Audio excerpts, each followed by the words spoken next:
Alright, I switched us over, Layla. Yay!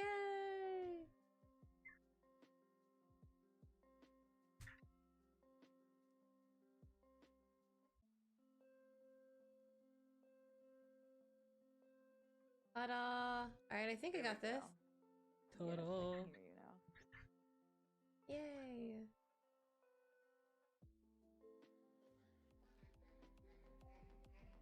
Oh my god, that startled me. For some reason, it wouldn't let me keep tweeting. It was like, you can't, you already said that when you tweeted. And I was like, no, I didn't. See that? Oh my god, that's like, listen here.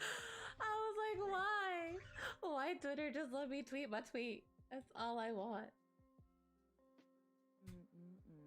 It was not, I was like, why? What is wrong with you? You know, it's just Twitter. It was so awful. Oh my gosh. All right, guys. Thank you so much for coming by and hanging out with us. This is the Indie Altar, so welcome, welcome. Usually we're going to be just kind of playing games and discussing it. For you guys that are familiar with Potions and Pixels, which is another indie show that we were both on, we did that. You know, we play demos offline and kind of like vibed and chat about it, you know, on stream. But for us, we're not only going to do that, we're also going to be playing games for you and talking about games and doing a whole bunch of really cool stuff, but all sort of within the indie space. So for those of you that know me, you know, I'm Lgndofthestar and I stream indies exclusively on my Twitch channel. I'm with the beautiful Angelic Lela, and we're going to be streaming together every other Thursday on the Indie Altar, doing all kinds of fun indie stuff, and that includes indie films and shows as well. So if you are, you know, making your own indie film, if you're doing your own indie thing, feel free to reach out to either one of us, either on Twitter, Discord, or my email, and we would be happy to, you know, showcase any of your stuff that you have here on the Indie Altar. Hi, Layla. Hi. Yes, I am Angelic Lela. For those of y'all that know me, I am the goddess of Duality and the social media director for Athena Alliance. I'm also an ambassador for the Game Hers. And I usually stream on Twitch, usually Shinobi Striker. But I'm excited for us to start doing more indies again because I really love, you know, I love my indies and all of the great things that I've learned about myself when it comes to playing indies. So I'm excited about this for sure. Hey, what's up, Andre and Letty? Thank you for the hydrate. I appreciate you. Oh wait, does that mean we have to actually hydrate? Is that like the thing? Yes, I drank my my moonlight tea. So thank you. I have Letty. water. I know, right? I always forget. I know. It's crazy. So the thing that we're going to be doing today is a little bit different. I kind of did this weird tweet on Twitter because that's, you know, where you do the tweets. And I was helping out, I guess there's this thing called Pitch Your Game, which I really want to look more into. Indie Game Lovers, a participant of it, and a couple other indie people. And I guess they do this award show every year where they have like a whole bunch of indie people, like indie game devs, like pitch their game basically, like on their Twitter thread. There's like a whole rule set to it. You have to pin your tweet, you got to tag them, you got to do all this stuff. And I guess after a few weeks, when they've gone through every single one, they have like this voting system, and then whoever wins gets, I guess, backing or gets published. I don't really know the details of it, to be honest, which is kind of sad. But I think that's just because there's such a disconnect between the indie industry and content creation itself that it's no wonder that, you know, Layla and I never really heard of it. And I think it's fairly new too. But I wanted to participate in the Twitter thread just to help showcase indie games. And it kind of went crazy. Like there's 138 tweets. I think it's even still climbing. And so I wrote down a whole bunch. Layla and I went through a whole bunch of indie games and wrote them down. And we've got a whole bunch that we want to share with you. So some of them are available now, others are not. But they're going to be out. There's sort of, you know, they at least have a video and a description where you guys can at least wish list them. You can help them out on the Kickstarter and of course on Steam as well. Yeah, why is it every time we go live? Oh, they're talking about Animal Crossing. They're weird, crazy. They helped me earlier today with the Animal Crossing and stuff. Oh, really? Yeah, my daughter was like, she plays the Animal Crossing, and I have no idea. And I guess the update was supposed to happen that everyone's been going crazy about, but her update didn't, like, all she could do was a couple of things, and she was mad, you know. And she's going through some things right now. She was mad. She's a teenager. She was mad. And so I popped in the chat, and Letty was like, well, has she done this and has she done that? And I was like, oh. So I'm like middle person, like in the chat. Neffy too was like helping out. It was so funny. But I think there's a few things that she has to do before she can even like qualify or something. Like she has to, I think the one thing that she's missing was stars. You're late. Get out. Late, Tar. How dare you? When I'm on time and you're late. That's when I'm on time. We were a little late too. We were a little late. We're gonna be. You're just a teddy bit late. We're all a little late. Oh no. Is this better? Is that I turned you up a little bit in the Discord, yeah. So this is our first time sort of like co-streaming with the thing and stuff. It's gonna be interesting how it plays out. Right. I think it looks pretty. I love it here. Yeah, it's not too bad. Things haven't been going too whatever. You know, it's us. We like the wing things. We're Gucci. All right, so what I'm gonna be doing is I'm basically gonna be sharing the Steam page with you guys. So we're all gonna be looking at this at the same time.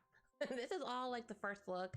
You know, we wrote stuff down, but we really didn't dive too deep into what the game is about and stuff. So, the first game we're going to be checking out is called The Ballad of Bonky, which at first, at first I was like, what are you talking about? But if you look at it, like, did you see it? It's Al Clay. It's Clay. Oh, yeah.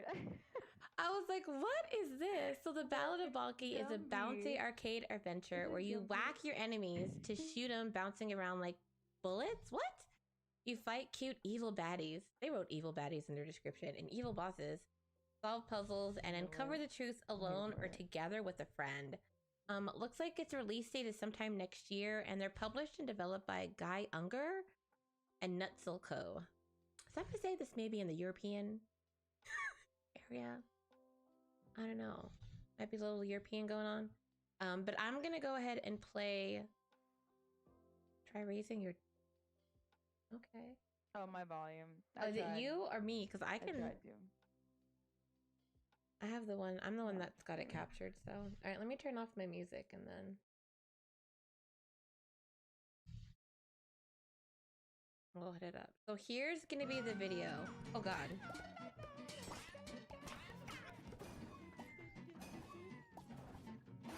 Oh my God, do you see this, Layla? Yes.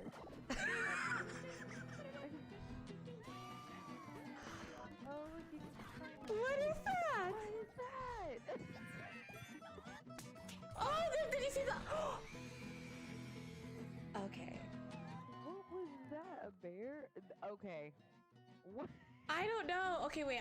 We're gonna play it one more time because I'm pretty sure. Did you see a bear? I didn't see a bear. I thought it was like a hippo. All right, y'all. Okay, we're gonna play this video one more time. I'm gonna start it all the way from the beginning. Right. You ready? You ready for this, guys? Yes. I don't know if the delay is there. So. Clay Fighter 64 vibes. Oh my gosh. Right. I feel like I had fun playing this. I feel like I would hella play this. Yes, I think it's cool. Like the clay itself is like really cool. Oh my God, Vector, stop, boo. Oh my God, this robot. I love it. This is I've seen clay games before, kind of, sort of, but I've never seen anything. Oh my gosh. That was more. Here are some of the stills from it. Look, the robot shoots lasers out of its eyes. That's crazy. So it does have a demo that's available. So you guys know, I'm already marking it down. It has a demo. So we'll be playing all of these demos that are available and showing those to you guys too. So don't think that we're just going to show the games and leave. Why? We're not going to leave with that. There's a demo. We're going to play it. The whole point, right? Of the Indie Altar. It's how we roll here in this town. All right, so it's single player, shared split screen PvP, full controller support, and remote play. Oh, that's awesome. That means you and I can we can actually stream this demo. Awesome. Yeah, I'm excited. I love it. To start off with. It's so cool. So the Ballad of Bonky is a chaotic bounce 'em up arcade adventure. They call them crazy, but Bonky Shot and his lawyer friend Puncho Santa? set out to save the world from evil aliens. I love I it. just I had that. love it. Set out to save the world from evil aliens, robots, and lizard overlords. So it has a unique pinball-like fighting mechanic. You bonk enemies to set them bouncing around the room and damaging anything in its path. So that's amazing. You drop in and out of multiplayer story. You can have up to 4-player mini games, epic musical boss battles, and handcrafted clay art. That I think is just cool. It does look really handcrafted. Oh, Letty, have a good one, love. Thank you for stopping in. I appreciate you. Stop, Victor, enough, dude. I don't know. Okay, I'm gonna have to turn his volume down. I don't know why he's so loud and like hyper right now. They're saying they can't hear me. I'm not peeing. You're peeing. I just saw that. Is that better?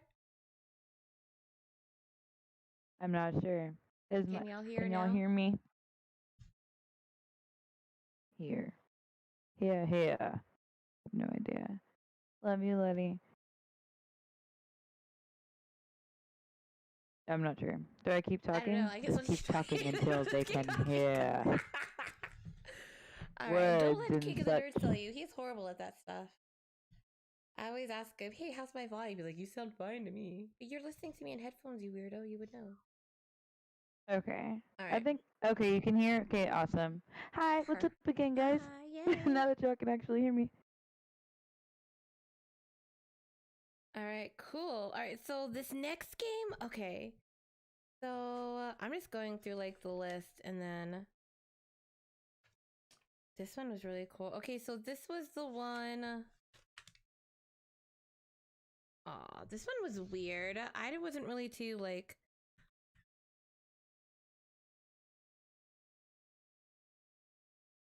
Oh, there it is.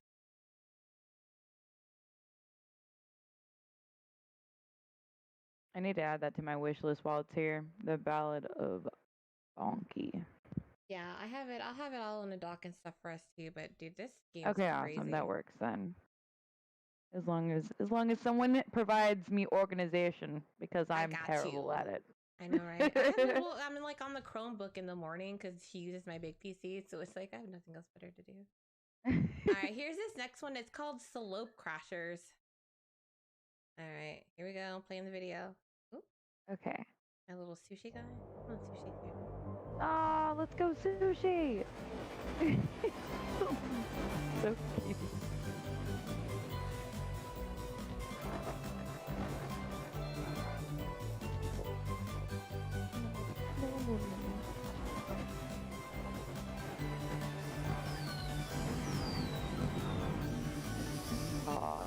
Oh, you can pick an animal. You can. Oh my god. I know. It's like Mario Kart, but with pets and snowboarding. And you're on like a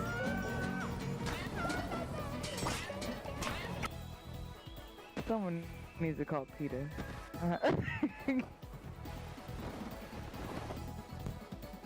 So is it a lemur? Oh my gosh, I can be a lemur. I'm in.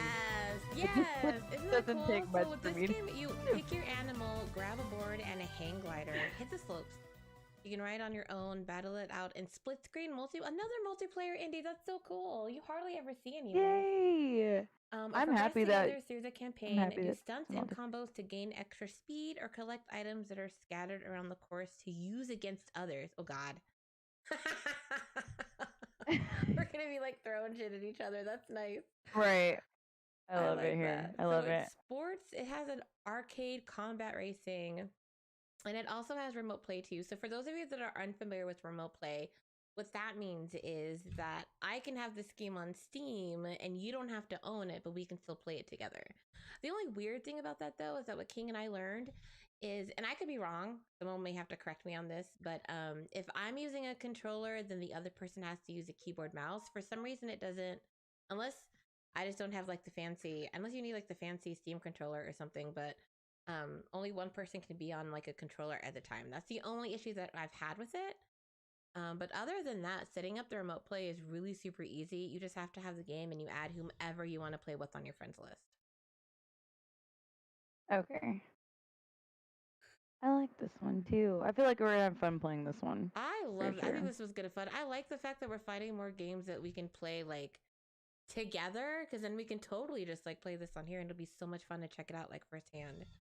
It also says here in the description that, by the way, these slopes are not just in snow environments. No, we're shredding. We don't need snow, so don't wonder if the next Race Salem stunt show starts in a shopping mall, a hot desert, or a tropical jungle area. That's nice. It also has full controller support too, which is awesome. So if you guys do have like extra controllers, this would be a really good couch co-op game probably too. All right. I'm just excited about being a lemur. I feel like that's not cool? a common animal that people usually use for their games. No, it is not. I've never seen anyone be a lemur.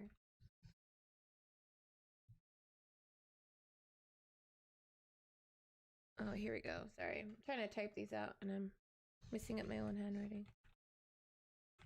Okay, the one thing about this game that I'm going to show you is that it's only for VR. But it still looks cute. Well, I won't do the VR one because I don't have VR. Do you have VR? Oh, no, this is the one that I really do not wanted. have VR. This one's so I cool. do not. Hold on. Where are we going? Boom.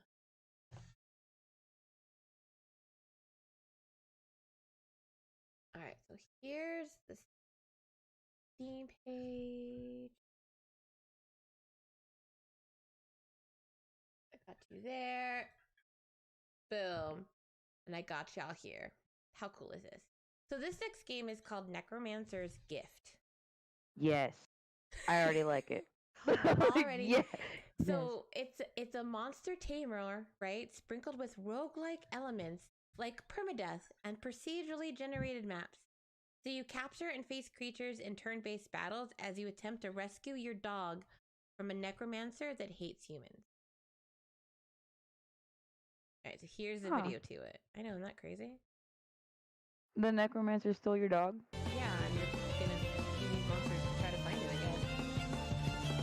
So... Oh, it's got like the Pokemon music too. Ooh.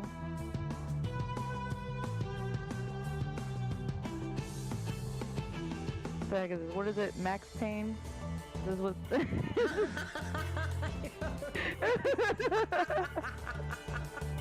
Necromancer version of This game is supposed to come out sometime next year.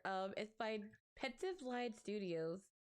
So you rescue your dog from a necromancer that hates humans. You build a team of 5 creatures out of 100 by capturing and evolving them as you get closer to the final battle with the necromancer. But be careful, death is permanent. So this is definitely one of those, oh man, it's a permadeath game. Oh, yeah, that's right. It's a permadeath. Oh my gosh, they're cute! I want them. Isn't this adorable? So you battle your way through 1v1 battles where your abilities of all your creatures influence the battle. So each creature can hold up 2 items and learn a variety of moves. There's 5 floors, event rooms, shops.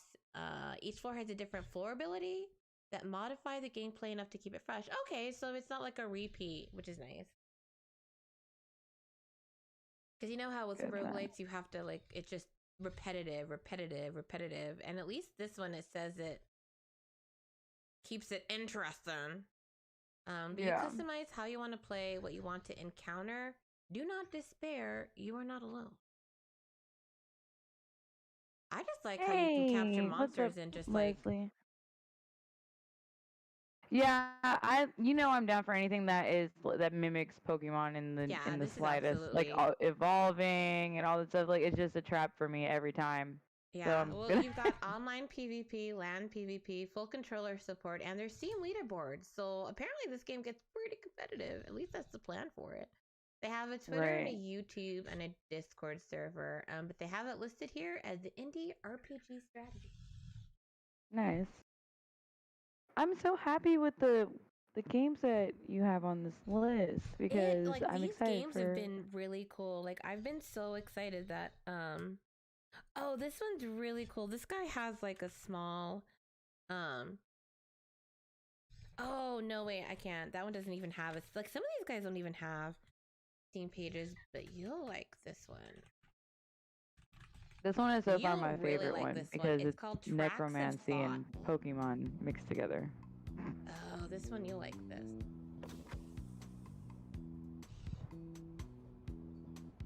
All right, so Tracks of Thought is a self-exploration RPG shaped by your own personality.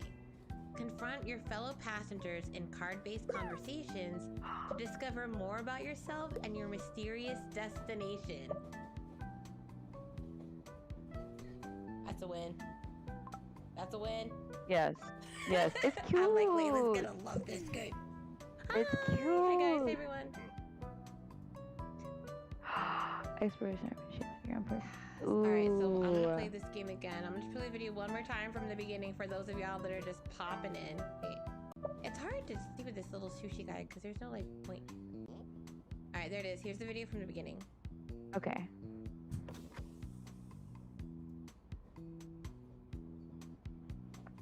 Aww.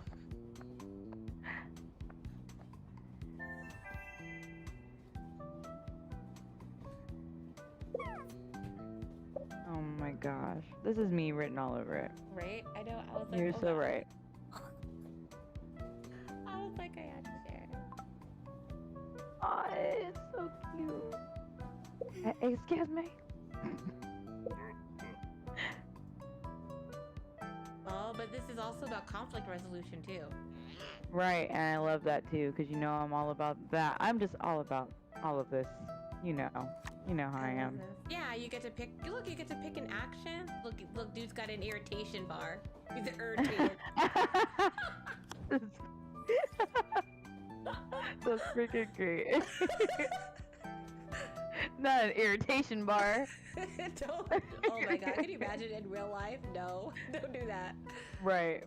If you know what, it'd probably be better if you could see everyone's irritation bar for sure. Like that person is already annoyed. I'm not even gonna bother them with nothing That's today. right.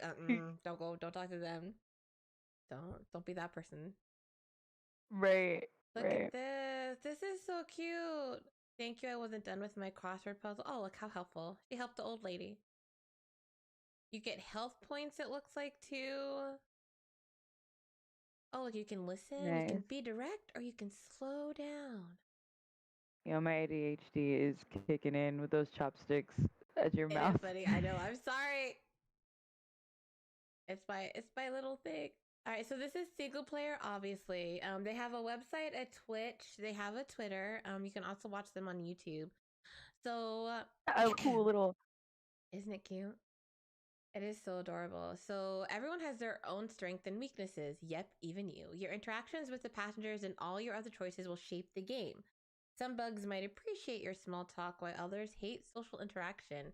Learn to recognize your differences and overcome your pitfalls together. This would be like a good game for kids, wouldn't it? Yeah, no, for sure. I feel like it would be good. You know, I'm all about the mental health stuff. So I feel like it would be a good way to incorporate gaming and mental health because obviously Right? for reasons of trying to get through conflict and trying to learn who you are. I feel and the art is great for it as well. So it's like kid friendly. I think it's super wholesome. This would be great for especially I mean, I would have to say for like little boys and little girls because it's just an easy concept to get. You know, you pick the card, you choose the interaction, and because a lot of times, you know, that's where we learn you know, how to interact with people as adults. If you don't know how to interact with people, and like when you're a child, it really screws you up when you're an adult. Let me tell you. Right. Absolutely. 100%. You know, like I said, I worked at GameStop for 5 years, so I've seen the outcome. Don't. You better knock on wood, girl. Everything. Right. No. Wait. You know this is. We're talking about indies too. You better knock. I cannot. I can't afford. Can't afford GameStop to be knocking on my door right now. Listen, I was joking. I didn't even mean to bring y'all's name up. She was just being sarcastic. It wasn't even you. Don't worry. Right. It wasn't even you. It wasn't. I don't even know what you're talking. Just because you have the same name doesn't mean she's talking about you. Different. I'm done. So you have a personal dirty tailored to your own personality. Collect cards to improve your deck. Some might even contain little nuggets of wisdom. I like this game. This game is awesome. Oh, nuggies. I wish it had not a demo. wisdom nuggies. Well, you know, I'm about to hit these people up, be like, yo, we need to play this on. I think there is a demo actually. Here it is. You know what's weird? Steam does this weird thing to where demos look like this. They don't always look like the green thing. It's weird. Right. That is true. Yeah, here's this other game that I wanted to show you. The one that I was talking about where you deal with sort of like your shadow work. Layla and I've been talking about that a lot, shadow work. Yes. Yeah, Shadow so work. this game is called, I'm gonna mute this real quick. So this game is called In My Shadow. You play with shadows using your imagination to solve brain-twisting platforming puzzles as you unfold a journey of loss, nostalgia, and acceptance. Now, this game was actually out in April, but it's still early access and in progress, from what I understand. But it's you're journeying through the mind of Bella in pursuit of reconciliation with her past. The game features 4 rooms with a total of more than 50 puzzles, which, I mean, that would take me like a month to complete because puzzles are awful for me. I'm terrible. I'm horrible. But I will try my best. I can tell sometimes, like, I feel like chat's yelling at me, you know, because it takes me so long. Remember how long it took for me to do Family? Oh, yeah. It just every that one time was like a little, yeah, that one was a little tricky. But no, in your defense, though, that was hard. It was challenging. It was hard. So where there's a shadow, there's a way. Shadows have no boundaries, so the game constantly challenges you with multidimensional mechanics that force you to invent new ways to use shadows. So there isn't just one way to figure out a puzzle. There's actually multiple answers to this. So if you feel like you get stuck, there's always a different way of being able to try to figure out. So that's what I liked about this, especially, is because, you know, like with shadow work, especially when you're trying to delve into your past traumas, you know, it's whether to learn from them or grow from them or just keep it buried, you know, just be like, nah, you know. Keep it buried. So I like how it sort of gives that part. That's the go-to. Yeah, keep it like, buried. I don't want to. Well, thank you. My little sushi guy, stop. I just want to turn on the volume. Thank you.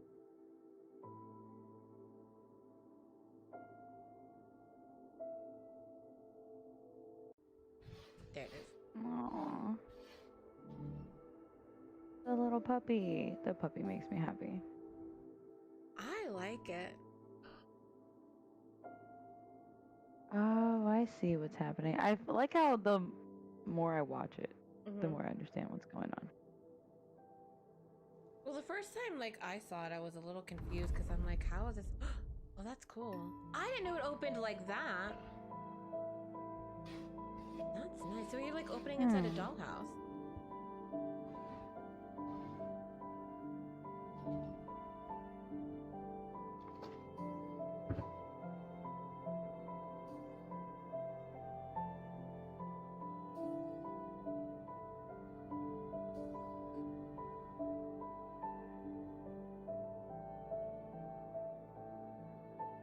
Oh, wow. She's really dealing in her trauma, isn't she? Right. Gosh, she poofed her family. Right.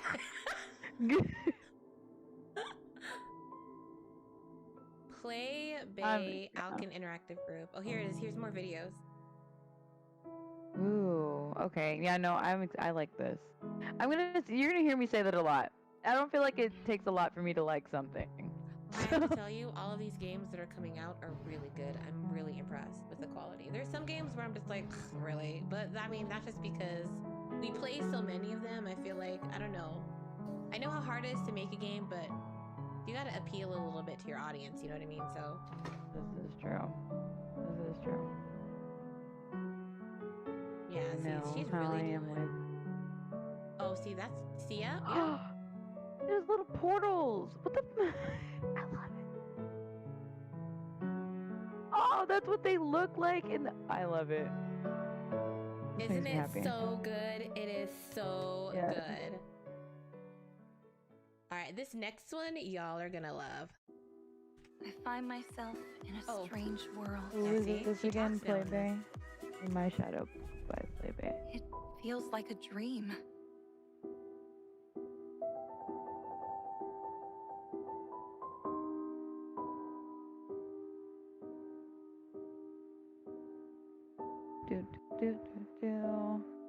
I like how it transitions over from shadow to like them being 3D or like in real life or whatever you want to call it. I don't know But the where. transfer is, I guess, I think like for that part. puzzles like I like these, how you have to have move the have it boxes for 3D. to get the shadows for the Yeah. obstacles too.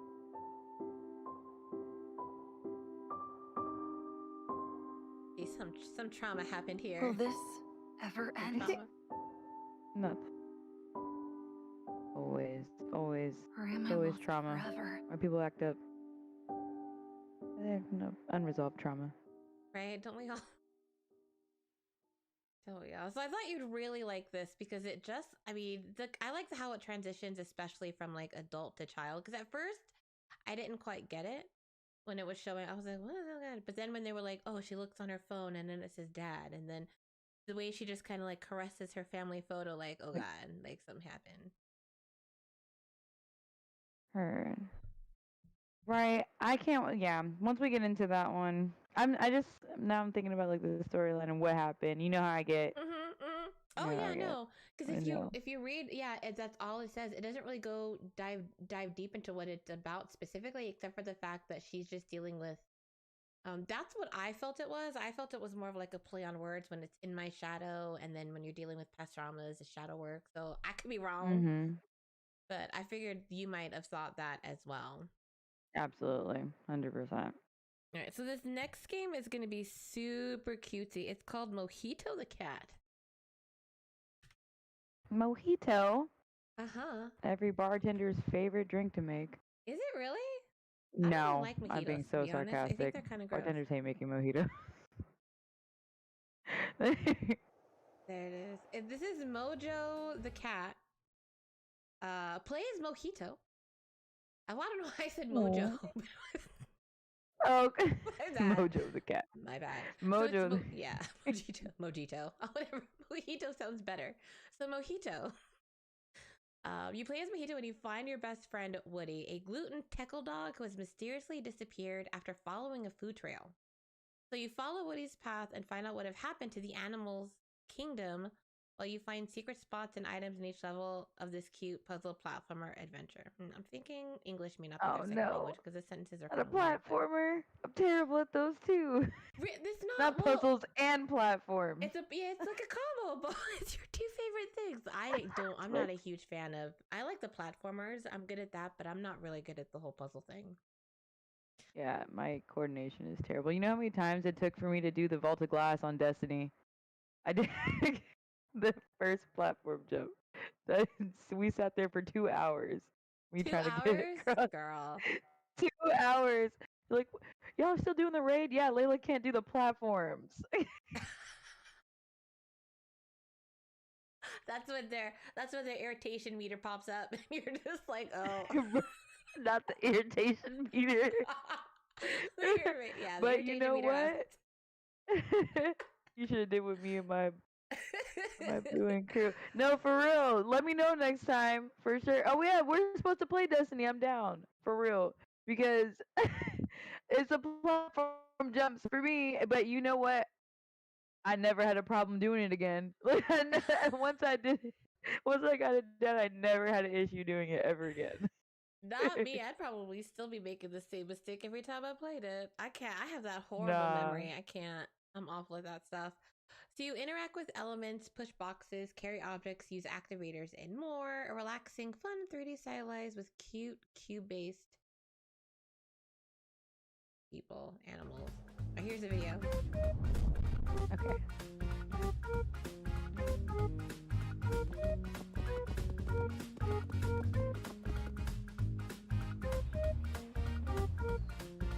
Oh, I saw this on LinkedIn. I remember this now. Yeah, this guy was like, dude, and I was like, yo, you should do a demo. Oh, nice. It was cute. It looks so cute. All right, I'm about to play that one more time. That was adorable. Not the angry bull. The bull was gonna take the cat out, bro. It's riding a turtle. That's cute. Mojito looks so damn cute. For real, though. Adorable. You can do this. I know. Who would have known little square animals would look so cute? Like they're all They're all like cube shaped. I think But so. they're The frog was too adorable. look at this bull. The bull gets me every time. Here, look. Here's a better still of it. There it is. Look They're at the cat's cute. eyes are all like, I do like that. I can't. The bull's like, nope, sorry, y'all. Get out! Developed by GTZA Studio, and its release date is estimated for 2022. Single player, partial controller support. Usually when it says partial controller support, that means like you don't really want to use your controller. The controller controls might be a little wonky. Heard. But there's secrets and collectibles, and they have a Twitter, a Twitch, and a YouTube page as well. Did I post? I'll post the link in the. I don't think I remember posting it here. Bam! What? There we go. Mojito. Oh, this one you're not gonna like. I haven't really looked at this one either. All I know is that it's an immersive horror. And freaky, Asila is a horror game based on real events. So you try to escape from your own house and help your mother to get medical help. Are you able to help everyone in the household? It was released September 11th, 2021, and then developed and published by Volcano Avasuo, which I apologize if I screwed up your name. I'm just horrible at pronunciations. So Marza and Sophie's mother Lily is going through a tough time. She began drinking too much alcohol, making her violent with her own daughters. Marza, the eldest, this game is already, that sentence freaks me out. Marza, the eldest, wants to help her by taking to a doctor and enrolling her in a group for alcoholics, but she refuses. Now they're in great danger. Oh my god, what is this about abuse and trauma? What the fuck? We have now officially moved on from all the cute stuff. And now they're in great danger and need to help her as soon as possible. Immersive experience. You have to collect items. I'm not to help your sister escape and help your mother as well. All right, yeah, like not alcohol abuse and domestic. Okay. Well, all right. Not child let's abuse play this and video alcohol and see abuse. how. Oh, this looks. Oh, okay. I don't know.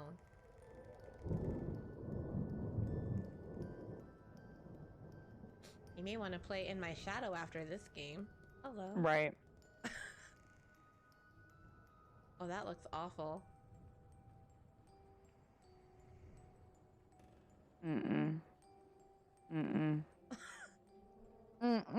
Y'all know I'm a big scaredy cat too. I'm scared of everything. Oh, there she is. Oh, there's Mama. Oh wait, there's another video. Hold on, maybe this one will be a little bit better. Oh, this one's the fancier. Not like that.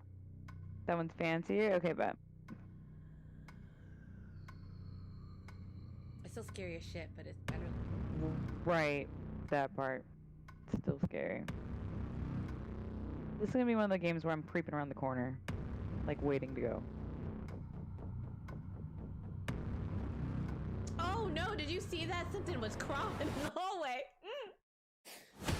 Oh! I'm delayed. She chasing her. I'm delayed because I have to watch it on the stream. No. I don't like it. Yo, and this is their alcoholic mother.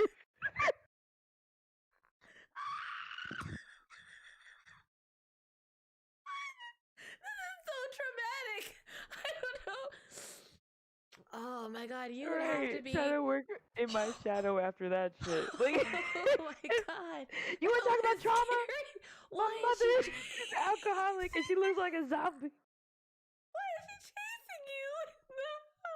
Oh my god, that was so scary. Oh my god. Oh my god. If you like horror games, this is it, yo. Just make sure you battle your own demons. You do some shadow work first before you dive into this. Oh my god. Yo, nah. Alright, I'm hold on. I'm definitely gonna gonna post a have link to. in the chat. Nah, bro. Like, I don't think I'll be playing that one. I'll play it, but I definitely have to stream it. I definitely have to stream it. I just don't know why she. What? Oh my god! Does she have to chase you in her nightgown though? Like, Mama, put some clothes Yo, on. look at it! Look, it's still like the what you have up right now. Like, you're just standing there like, what? The still alone is just. I She don't think reminds this me is of how one you of the should witches describe. from Left 4 Dead. Oh my god! I don't think you should describe your game like this. You're just running. You're just running and hiding from a violent, alcoholic, abusive parent. No, I think I think it's. I like how they worded that. I'm not even gonna lie, Really? because like when you're Okay. thinking about it as a horror or whatever, it's your mother. She's an alcoholic. Like I just assume like when somebody's going through that, they're in that situation, they would look like that. Like just based off of like the trauma of that. You know what I'm saying? Okay, Like your you're mother right. looks like You're a right. crazy Yeah. monster. That's crazy. You are absolutely right, because you're gonna be freakishly like. Probably look like that in their nightmares. You know. I think so. All right, this next game is gonna be a little bit more lighthearted. My God, y'all. Okay, so let's go. Woo! Let's.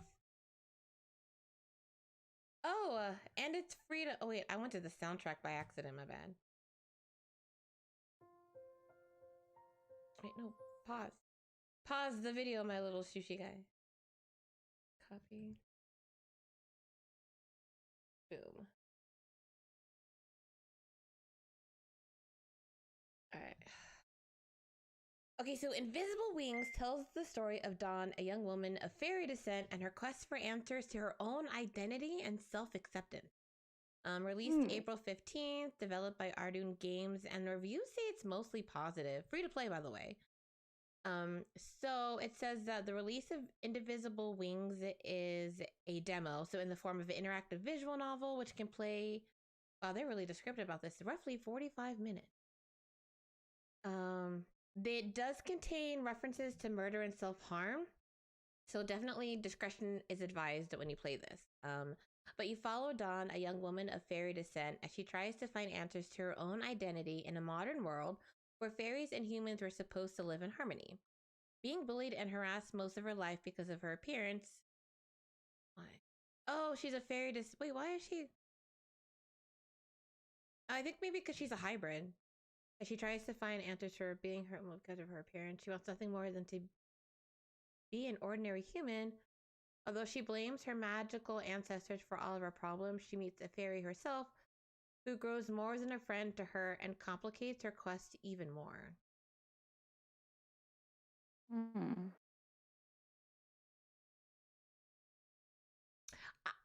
Okay. Alright, I'm gonna play the video. Let's see. Yeah, play the. I can catch up. Actually, I'm not that afraid of fairies, but that's easy to say when you never met one yourself.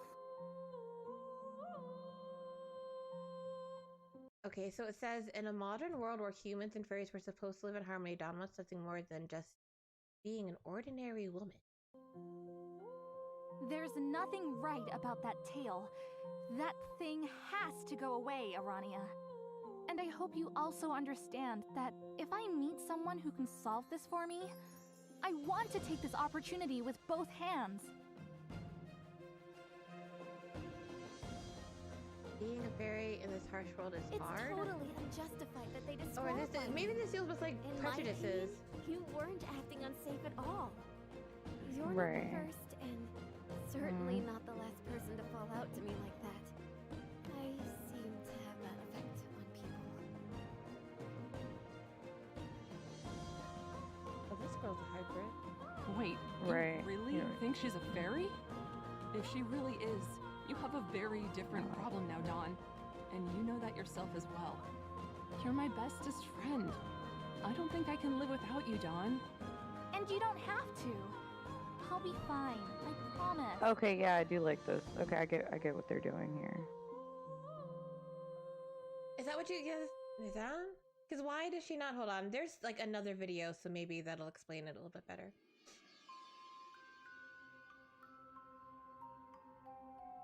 This is looking like gameplay for sure.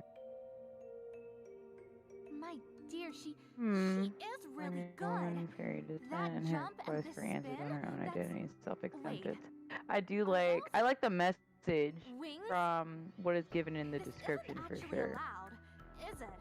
Moreover, it's very distracting. Wait, you really think she's a fairy? I'm dead serious, Dawn. Stay away from fairies. They are dangerous. I think that's interesting because if nothing you're right half about that fairy tail. and half human, That then why are thing you so has to go scared to away, be with Aranya. fairies? It doesn't belong to me. and Well, it I never mean, I can will. get the concept of that, just kind Want of to like be a fairy or how It's like I what just want racism to you be think a and people who are prejudice just in biracial, general? yeah, you know, Thank like you, when Yeah. people who are biracial Please don't know don't which do side, this. like sometimes Okay. if they're It may feel accepted by difficult each for side, now, but so this I is can not see the that for solution sure. you're looking for. Okay, I can understand that then. Wait, let me explain, alright? So imagine, Lilith really is a fairy. That would mean she hid her wings and tail with some kind of magic. And maybe she could help me do the I like how I same. shimmied side to side to get my Oh, point Promise across. okay. you. I'll do everything I So can Dawn's to like, help you with ew, your tail. my tail is And I'll gross. do everything to keep you safe. I don't want it. Okay, I see what they're doing here. Okay, I'm excited for this. I want to see like how they play that. this out. So I she want to see how they basically is play just this not story. comfortable being who she is as a hybrid. And so if she can have fairy magic to hide her tail and look more human, that's what she wants. Is that what that concept is pretty much? Right. I think that so what I'm getting from that is kind of like what I was saying, where even though they're different hybrids or different, I guess it's a symbolism of like races or whatnot, and the same thing with the biracial thing of not knowing how to be accepted from each side or either side or whatever the case may be for your particular situation. But also they go into detail of like how their tails look. So that also can go into like, oh, I don't like my nose, or my nose looks weird, or or my ears look weird, or like it's just kind of Yeah. like breaking it Okay. down to self acceptance and getting to know yourself and being okay with all of you. Like whether you see your flaws or whether you see like good things, or like just being okay with who you are and standing tall in who you are. That's what I'm getting from it. And I enjoy that. I I want to see can how see that plays that out. perspective, especially. Yeah, because it does seem like she just doesn't want to be who she is. And if she's actually trying to hide herself almost. So learning to love who Right. you are despite everyone telling you otherwise. And this fairy, she seems pretty confident with who she is. She's like, I got my wings, right? I got my tail. I got my wings. I like that. I like that. I hope, oh, this is going to be an interesting game. I like that it's free to play, number one. And when a demo is about 45 minutes, that means there's a lot of character choices that you have to make.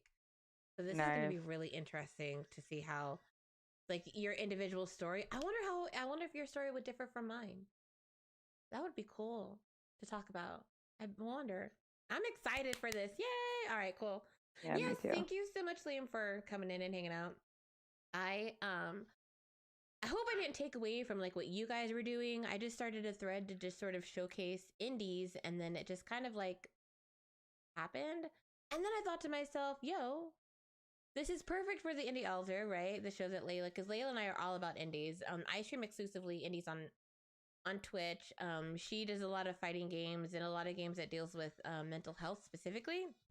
So this works out perfect for us. I like being able to showcase these games that are up and coming because there's such a disconnect between, I think, the indie industry itself and content creation. Like for some reason, we're all kind of like missing each other. You know what I mean? And I'm Right. hoping that through this, we can just sort of let our powers combine, you know what I mean? And have devs meet For other sure. content creators that For can sure. stream their games, and then also maybe educate the indie industry itself on, giving indie games more visibility and working together to make sure that people know what indies are. Because a lot of people will come into my channel and be like, oh, you play, what's an indie? What's that? And it's like, well, basically, if you've never heard of the game or the developer who made it, that's an indie. Right. And this one is a visual novel. You know, I love visual novels. I love visual novels, and they get such a bad rap. They really do. I never knew how much I liked visual novels until like we met each other on Potions and Pickles, to be honest. Yeah, on I Indie didn't Game realize Club. how thought-provoking a lot of these, because you have to make a choice, you know, and it's like, do I make a choice for me? Or do I make a choice for the game? And it's funny how just in depth you find yourself going, just trying to get to the end, and then you find things about yourself, which is really cool. I love that part. You know, I just love it. I love these things. All right, this next game is I really want to share this one, but it's kind of weird because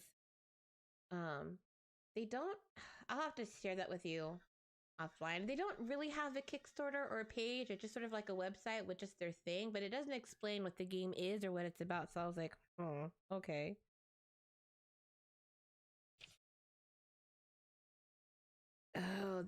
You know what it is? I think it's that Kitsune Battle Mage. All right, so this one is a little different. It's called Dwarven Skykeep. There we go. And there's a demo available too. It's one of those tower defense games. It's a shame when a book page is torn out by someone else, especially when it contains a spell so needed. But my tower is far from defenseless. I'm a mage, not an architect. Where shall I put this crystal?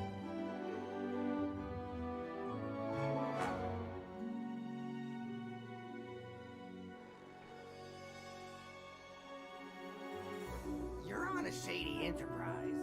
I bet other mages will help us. We're all gonna die.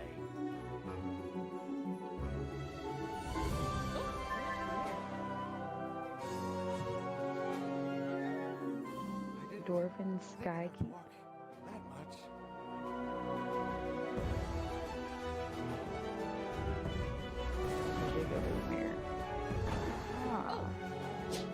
Good thing I can leave hard stuff to dwarves.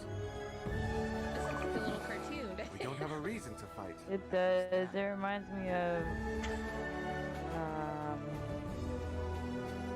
I don't know why I can't think of what it reminds me of right now.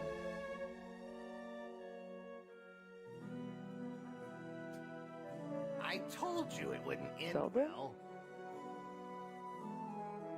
The Add style us of to your going through Steam rooms wish and list stuff. and follow us on Twitter or Facebook. All right, so in Dwarven Skykeep, you've got to build a magical tower facing various adversities. Goblins will burn your books or break your rooms, while rain will flood your cellar. Tune your deck to cast spells, improve your tower, leading friendly dwarves, and smartly solve all the hitches in this building strategy RPG. Developed and published by Hack the Publisher, and it's a deck building strategy game is what it's tagged as. So you draw your cards and put into play your building tactics in real time, and create rooms and generate resources. Plan your strategy and solve all the hitches, craft spells, and defeat goblins, then repair what they've destroyed. And don't forget to give the beer to dwarves. Oh, that's nice. Yeah. Okay, so I guess you... okay. I can Okay. see what's happening there. Yeah, it was a little... I don't know. The video was a little odd. Didn't really explain too much. You really have to sort of deep I can dive. respect a reforcing a game or a game like this. I could. You know, there are games like this that are addictive on Facebook or whatnot, where they have like those little mini games and whatnot. Yes. You have to reinforce and survive, or like I can't think of any of the games that I'm talking about because I play them for like 2 seconds and then never play them again. Yeah, for me, I'm not a huge fan of tower defense games, but this one doesn't look too bad in the sense that you at least are building a tech. Usually in tower defense games, you're protecting your tower, and that's all that you do. You don't really build anything or use magic to improve your tower or have to fight off, demons and shit. So this is interesting. Nice. It's a little different. So you combat spells, support spells, and creatures create and defend your magical tower based on situations. Oh look, it says if you visit Dwarven City in between levels, then listen to folk stories to unlock new quests and worlds, areas of which discover the lore behind. Okay, so I guess it's story rich too in a way. Collect cards, awards, and items by going deeper into the story to improve your skills and increase strategies at your disposal. Hey, Carrion, thank you so much, my dear. Now, if you need... Hey, Carrion, since you're here, why don't you let us... how's our sound? Is our sound okay? I feel like I'm shouting, though, but that's just me. So every gameplay throws you into unique situations with high replayability where different draws and different random events require a different use of resources. Oh, so this is really strategy involved. Play with skills and a bit of luck to win challenges or improve your tactics while trying. Oh, this is hard. I think this is something that a lot of people would be obsessive in, especially if they're into like the 7 Days to Die type of survival building games. This might be... It's a nice little twist on the tower defense. And Karen says, I don't know if I've ever played any deck building games before. Yo, That's if you're funny. talking, Don't assume we're normal. right? Are you trying to make fun of me? Yo, I said we. I feel like that's meant I feel both like of that's a us. dig to us. So what you talking about? Carrion. How dare you? How dare you? This one's really cool. You're gonna like this one since you're into the fighting. So this one is called I have it on my wish list, so it popped up. So it's called Jupiter Moon's Mecha. Well, that is a good question about this one. If Karen says, does this mean every playthrough is different or not quite to the extent of the roguelike? I'm sure you had me at Mecha. The way that the game is explained, I don't think it's a roguelite in that sense. It's a shame I don't think it's a when roguelite at book page all. is torn out I by think this is someone more else. of just you Especially building your when it tower contains and a spell protecting so it needed. while sort But my of tower is learning the far from stories of the defenseless. Dwarven City and sort of expanding I'm your a resources. mage, So not an I would say it's architect. kind of like Where should Coronation, I but you're a put mage, this? if that makes sense. And Coronation is another kind of like a medieval survival game where you get to build your own castle and start your own like community and shit. That's You're actually on a really shady cool too, but enterprise. I think it's kind of like mages that. will help us. Does that make sense? We're Yeah, you all had me gonna at Mecca. die. You're still playing Coronation? You're supposed to tell me these things. I thought we were supposed to build our castle together, Carrion. Building a castle. I didn't think I'd have to walk. I was gonna have a that wench. much. Do we have a wench in Coronation? But you have to protect it too, and I guess use your magic to heal your Good tower thing I as can well, leave hard so- stuff to dwarves. I think this game is Okay. pretty intense. We don't have a reason to fight. At least Right, now. well, apparently your tower can catch fire. It's not good. No, but you can brew beer though. Oh, look at those ugly goblins. Oh, But you damn, can shit brew beer, flies so that too. makes it Look worth at that. it. Oh, it's flooding too. I told you it wouldn't end well. Yeah, you build your magical tower and you have to Add face us to your Steam adversities. wish list and follow us on Twitter or Facebook. Still playing. I can't believe you're still playing Coronation. All right, so here's this one. I sent the link to you, Layla. So this is called Jupiter Moon's Mecha. Guess what, guys? You get to customize your own mech warrior. What? Yeah. But it's also deck building too. So it's a deck building, turn-based tactics. Choose your mech and customize your Lord Doctor.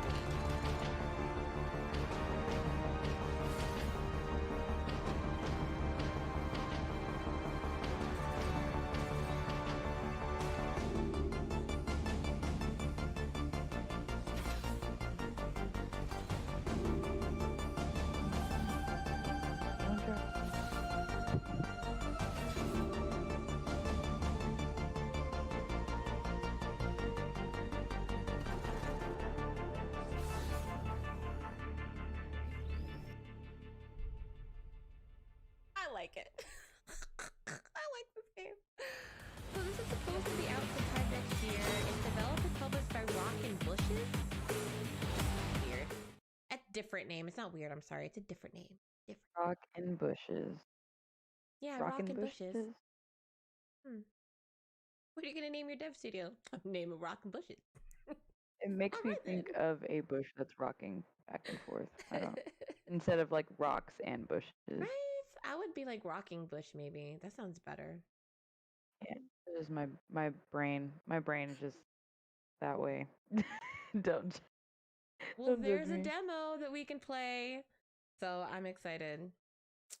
I do like this one. You know, I'm about like a shooter, or like it's not really a shooter, I guess. It is a shooter. Yeah, look, you gotta do like lasers and stuff. Did you not see the? Here, I'm But playing I the video guess for you one more like time. I guess Look, lasers. You know what I incorporate with shooters, like guns and guns. like Well, bullets and Leela, stuff, it is not lasers. But I 2021. guess that you're right. That makes sense. It's 2021, Leila. Right. It's. I'm sorry. I don't mean to single out certain types of gun power.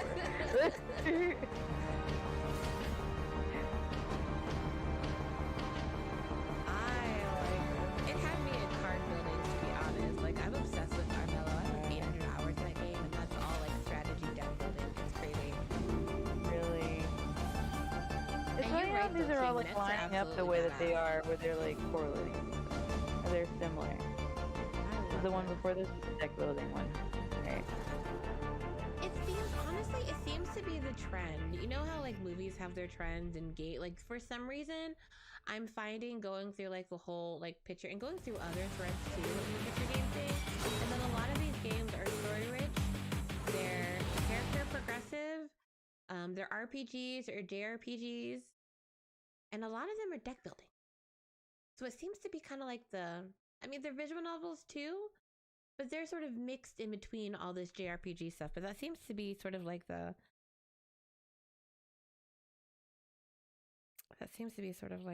what we've got going on. Oh, this one, yo, you're gonna love this one. Okay, I showed this last night. They have a play test, I like the art y'all. on that one. The game design on that one. I like all the colors and whatnot as well too. The aesthetics are I nice. love everything. I like the whole game. Hold on, I got you somewhere. There you are. All right, I'm sending you the link.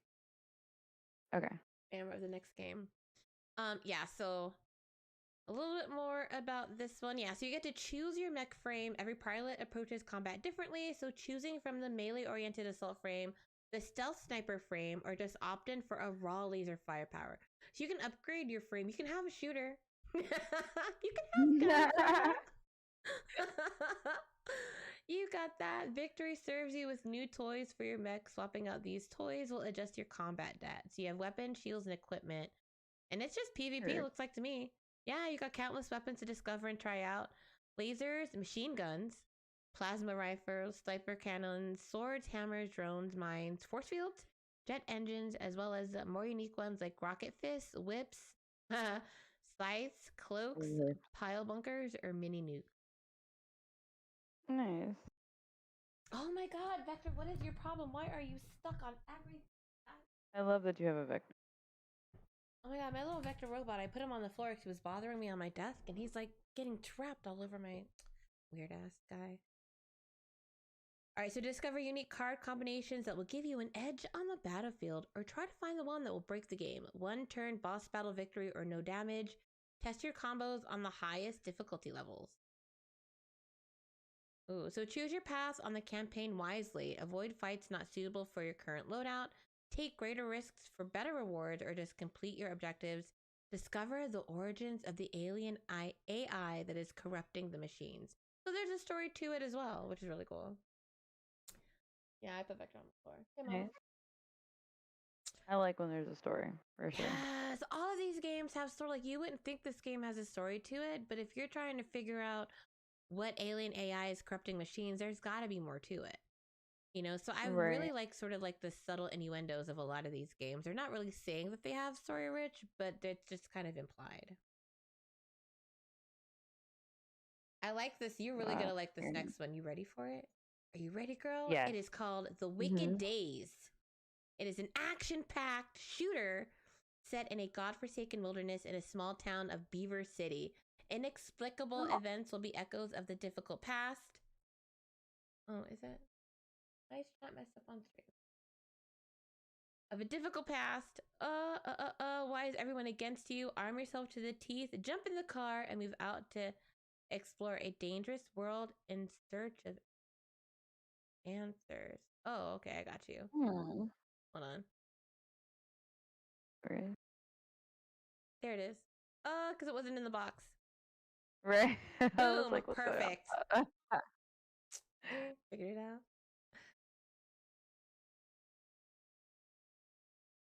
I just can't change the colors. I'll have to remind Emmy to do that first next time. All right, so you ready for this video, girl? I'm about to play this first one Yes, from the I beginning. am ready for the video. You know I'm a visual person. I gotta see.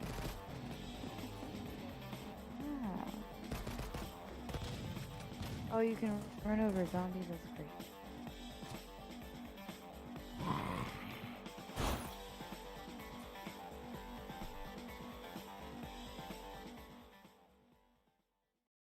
He was out to kill you, give him allegiance. Ready to play.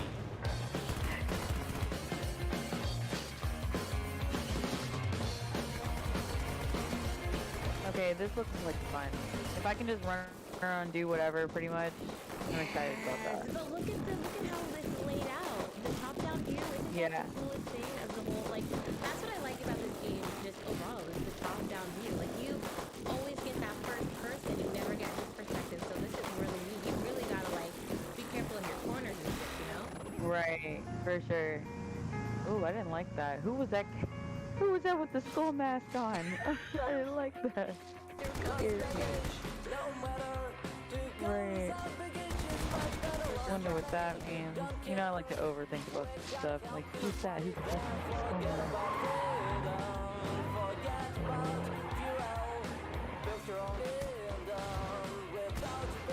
Alright, are the crops on fire? That's what. Can you burn down crops with that flame?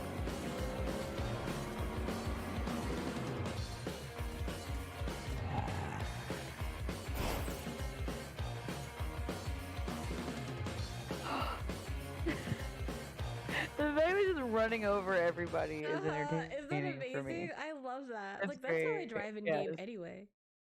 So this game is actually at early access, and you could join the play test if you wanted to.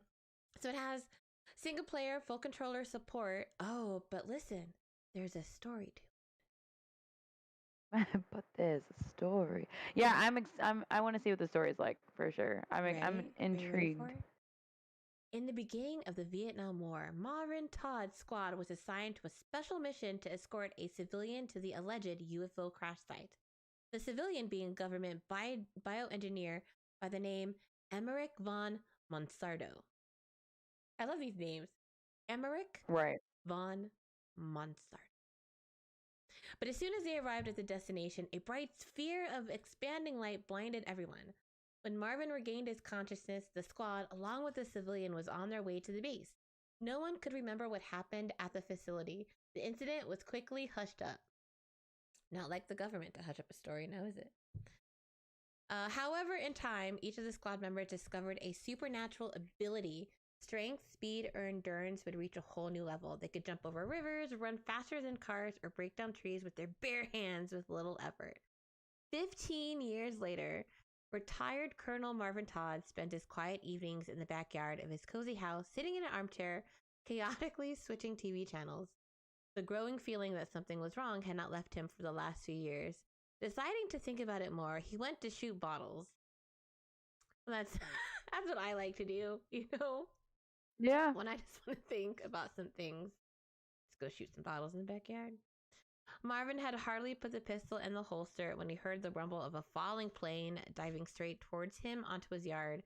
What the hell is going on here? The old man just had the time to say, as right in front of him, out of nowhere, materialized the first monster. The same kind of monster from trashy films that helped Marvin to drown out flashbacks before bedtime. Only this time, it was not a dream. This was the world of the wicked day. All right. I'm okay with the intro. I'm definitely okay with that. I want to know what happens. Well, I'm curious to what happened to the alien spaceship and the blinding light 15 years ago, right? Just 15 years Right. later, Marvin Tiles is minding his own business. Next thing you know, some monster appears. Like, how does that intertwine with the spaceship? Right, in 15 years, that's a long time. I'm not even gonna lie. Like usually, whenever something happens, I feel like it happens quicker than that. Am I tripping? Yes. I feel like It's I don't usually know. like 5 I don't years know. or like a few years after, but not 15 years later. Like, what kind of horrors like harvested itself? What type of evil Maybe government they were experiments? developing some stuff. That's why they hushed up the government, like covered it all up. Yo. So, and maybe the guy with the skull mask will tell us what the the guy in the Right? skull mask, Yo, bro. that's I'm actually a good like, That's a good idea. Maybe you're right. Maybe it is. Maybe it's like the government conspiracy and they've been like experimenting on shit this whole time.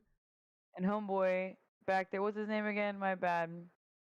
I love Marvin it when they come Todd. up with Or which one? The Marvin Emmerich von Todd. Monsardo? That guy, the Yes, bioengineer. the guy who's the one shooting bottles in the backyard. He's about to Oh, be a that's Marvin badass. Todd. He's about to run over people in the road and shit. I love this. I gotta look at that video one more time. That was so cool.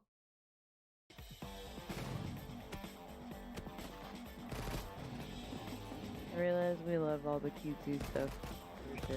But this looks like I would play this.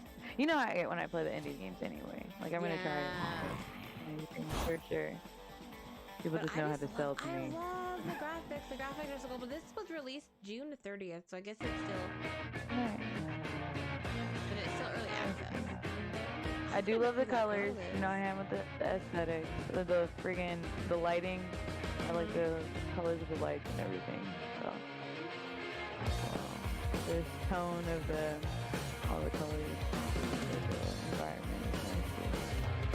And for every smoke, look what I made it. Sun is always the world, and the ones I made. Right.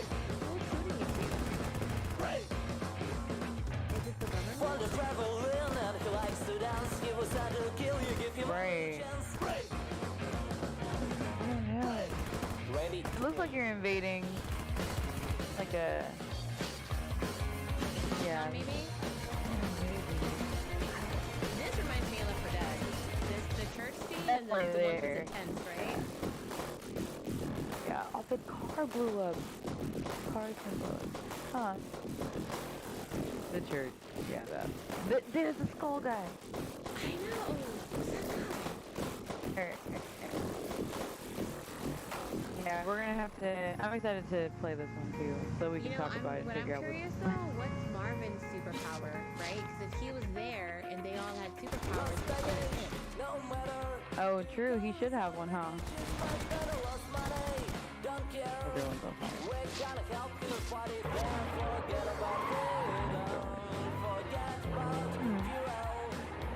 And then this was made by Alien Intelligence.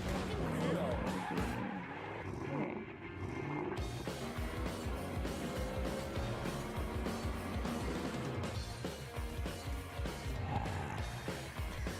That's so gross. The slime coming out of the ooze coming out of her mouth. Oh look, he's in the bath. Oh look, this is very PUBG, isn't it? The bathroom still. It looks like a PUBG bathroom.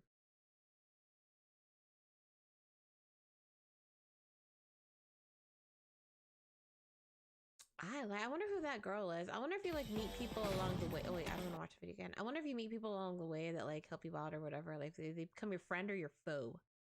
Your friend Right. We did see somebody. We saw another character who didn't look like Marvin. And there, the girl with the. I forget what she's holding, but I think she was wearing like a pink hoodie or something. She's there. I saw, and that's, yeah, the girl with the glasses. Yeah. So I can see that happening as well. That would be interesting. I wonder like what part she plays in all of this too. Right. All these games are so good. Yes. I'm excited for this. This one you might be a little You guys iffy are on gonna hear me because say it like it's a 2 puzzle times. platformer. But it's still cute though. Okay, but remember the puzzle platformer that we played with the little what the heck was it called?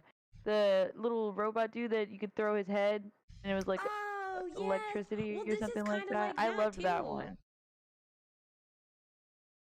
I like that one. I didn't know I would like that one. I didn't know I was gonna like it. So I'm excited because that's the one thing about playing indies. You never know if you're gonna like something or not based off of the genre. Like you just have to, once you play it, like man, I didn't know I liked these type of games because there's always that developer that makes it fun for you without you knowing. Without I you think I realizing like it. that. That's what I like about, yeah, that's one of my favorite things about indies too, is that I never really liked roguelike, and that's because I hate the repetitiveness of it. I don't want to have to die and then repeat the whole level all over again, and it's the same freaking thing every freaking time. It just bothers me. That's when my irritation meter goes really red. Okay. Very irritated. I'm not a huge fan. But I do like the roguelites where if you do die and you have to go to the beginning, the map is at least a little different. Like there's those little things. Maybe a new weapon, maybe a couple new enemies, like something is slightly different, and then it's not that annoying to me because then I'm like, okay, cool, like at least something will change a little bit. And I don't know if that's what you call the procedurally randomized map. I don't know if that's like the term for it, but I like those. I do like those games where at least it's not the same. Because then there's a couple games. There's one game called Bugs Must Die. Yo, that was the stupidest game. I was the indie. I was like, what? I made it all the way. First off, it took me 2 hours to make it to like a level 5, and then I died. And I had to go back to level 1. And I had to do it all over again. And it was like the same repetitiveness. Like it was, I was like, okay. I'm like, I'm done. I'm like, And that game was called Alec Head or Alec Head, something like that. oh, that Yes. was one. I don't think I was. Alec Head. I'm like, am I saying it wrong? Now I'm like, am I saying it wrong? Dude, Yeah, that's what it was pronunciations called. are hard, yo. Especially since so many games are made in other countries for the most part of it. It's like I don't know, like mispronounce this and sound like a total like, but I think you're saying it right.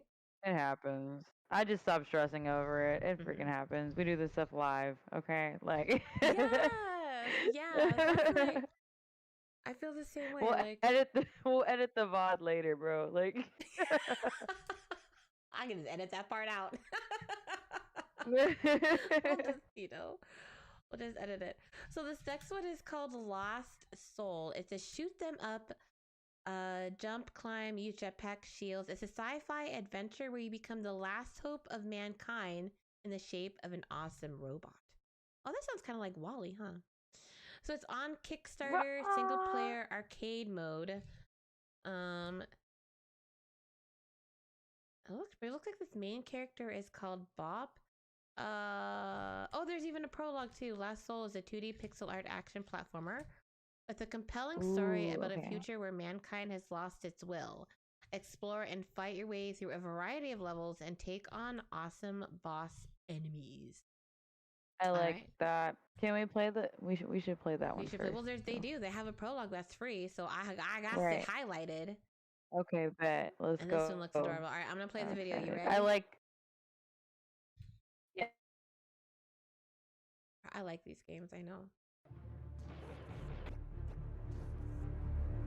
Oh, he looks so cute. Yes. We're a sucker for cute characters, bro. But he looks like a little rabbit. His little bunny ears.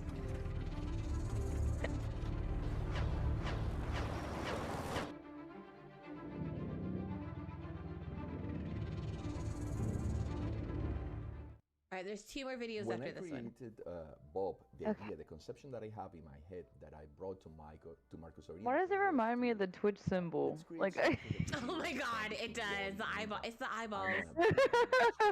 of WALL-E and Eva. It is. The world of WALL-E and Eva.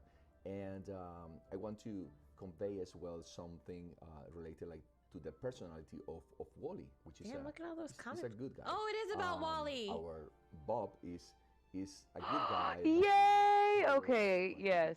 I love WALL-E. And you know, WALL-E made me cry like a freak. I sobbed at that movie. Did you? And, oh no! So I'm all in. I sobbed. Robots in the world are trying to destroy him. I love it. Yay! Okay. I will play anything based off of WALL-E, for sure. Oh shit, we got this little metal. I'm gonna say this is like okay. WALL-E but beast mode, right? Right. It literally looks like the Twitch symbol. I love it. Oh, the Twitch logo. It's so cute. Twitch logo battling enemies. Right. And then it evolves and turns into a bigger room. I like It has that a shield! Oh, it's so cute. Look at it. It's so, oh my gosh. I like this. Okay, yeah. Oh, this is I'm excited for this one for sure. adorable. You know you have like your favorite ones and whatnot. Oh, absolutely. Absolutely. There's definitely games that I would probably play more than like others, but this one especially looks so adorable. So it's by Woolham Limited, I'm gonna say, right? Wally And not like made me want to LTD, eat and it's sweets. published by Bonus Stage Publishing. And its release date is estimated for Nice. April or May of next year. So you don't have to wait that long to it. It's on like November already. Oh, look, they Right. have like a whole franchise on Steam. Let's check that out. Oh, they have a game called Sunblaze. What is this? I'm about to click on it. About to check this out, guys. Oh, it's Sunblaze. Lead Josie into a retired superhero dad's training simulator. Oh god, but beware, the training room might go rogue and keep you inside? What? Sunblaze is a brain-shifting precision platformer with hundreds of challenging handcrafted levels to keep you dying for hours and hours. Keep you dying.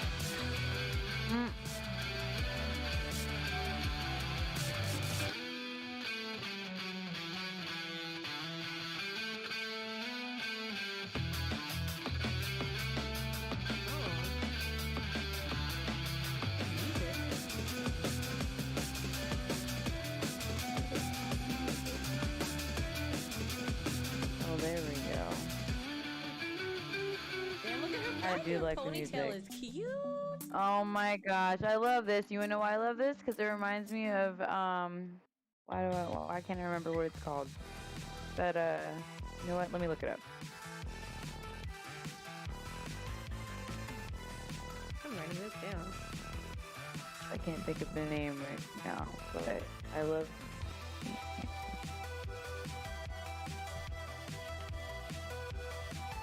Oh my god, this game looks so hard though. So you have to die? That's hilarious because that would be perfect for me. I have a death counter in my chat, y'all. Right. That's how I talented feel I am. that. That's how good I am at games. I have a death counter. How talented I am! You know what? Takes talent to die that many times. It does. People don't know how hard it is. You don't realize the struggle. What It the is to die that hell many is the times. name of this game that I Is it gonna can't bother think you? of? It's a platformer, and we played it with it. There's like the girl, and then she has a doppelganger. So like splits into 4 different people. Hold on, or I'm gonna now I gotta find it. You I have to find find it. it. It's gonna Now drive I'm me curious. What do insane. you mean she splits into 4 different people? What's that? Yeah, I can't think of. It's. I have clips of me playing this game and everything, and for some reason just can't think of it. Well, when I was looking at In My Shadow, it completely reminded me of this game called Contrast by Compulsion Game, which is another indie. It does the same concept with the shadow platformer, but I didn't remember that game until like I was like googling all kinds of things, like shadow things and whatever, like trying to find. It took me like a good hour. I was like, "What the hell?" I'm like, "I played this game. Like I played this on. I know I own it." Where'd it Right. go? I'm gonna feel dumb whenever I see it too. This one's got like Sunblaze. All right. I got you, Sunblaze. Gamed from Earth and again published by Bonus Stage Celeste. Publishing. Celeste. Oh, it's Celeste? Couldn't think of Celeste. Okay. Yes. I've heard of that game, but you know, I've never played it. I've heard really good things about it, though. Really? Yeah.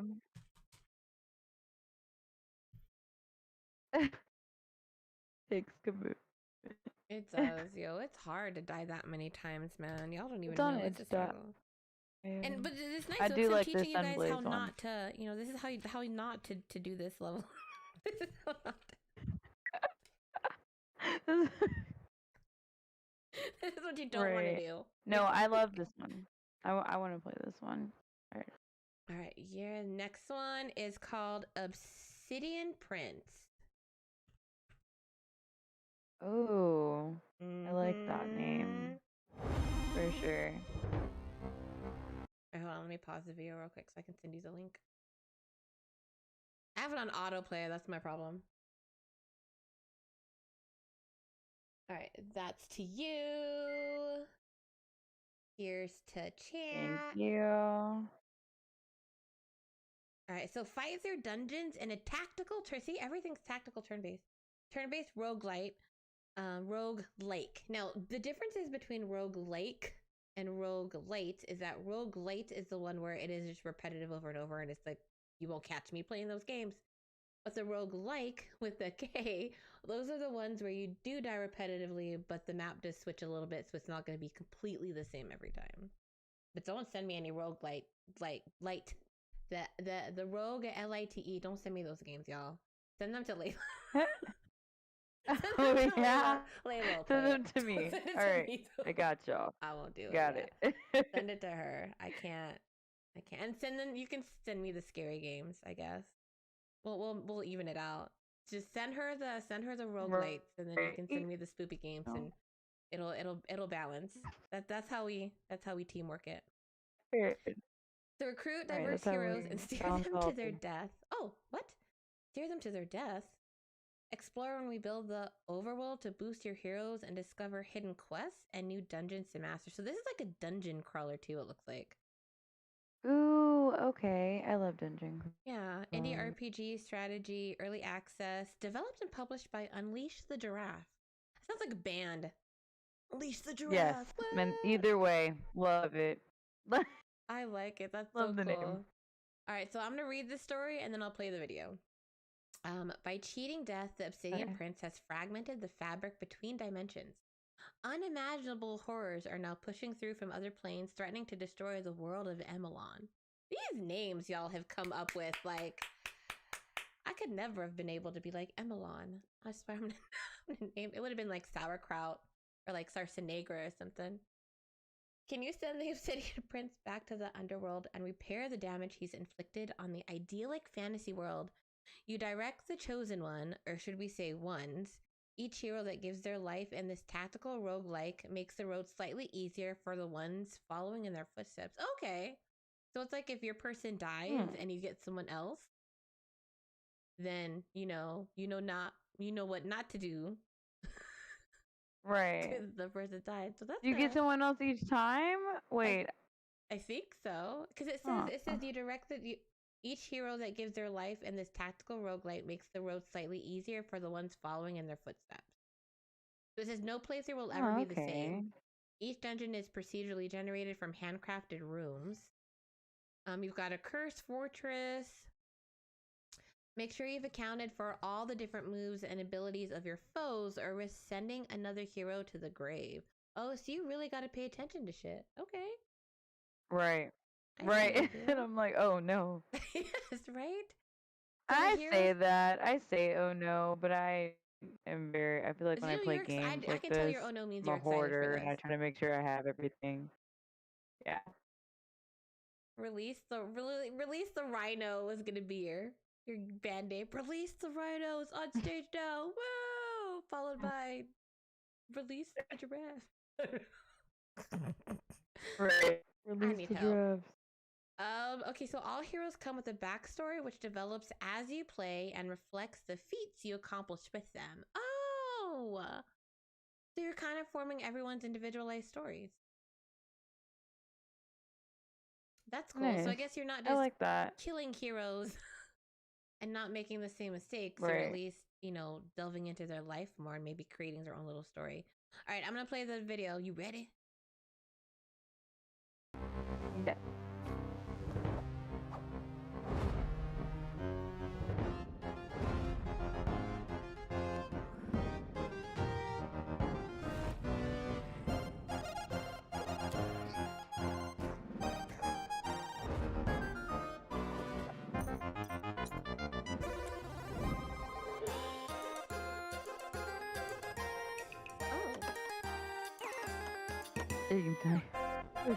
What? What is this?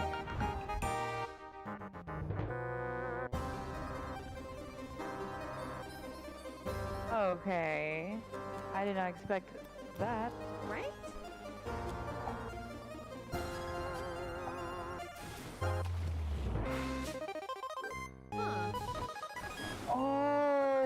Okay, yes.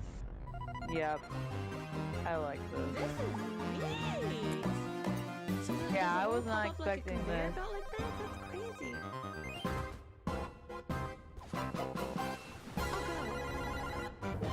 Thunder! The lighting, the colors, I Oh, the love colors are it. so cool. Oh, I'm gonna Yes, play that video one more time. That was awesome. for sure. Yes, they did a good job with this. I like They did a it. great job with this. I didn't know you were building worlds too. I thought you were just entering dungeons. I like the 8-bit style too, for sure. This is some classic power metal. I love it here. Put our goth makeup on. I like that. My chokers. Party hard, y'all.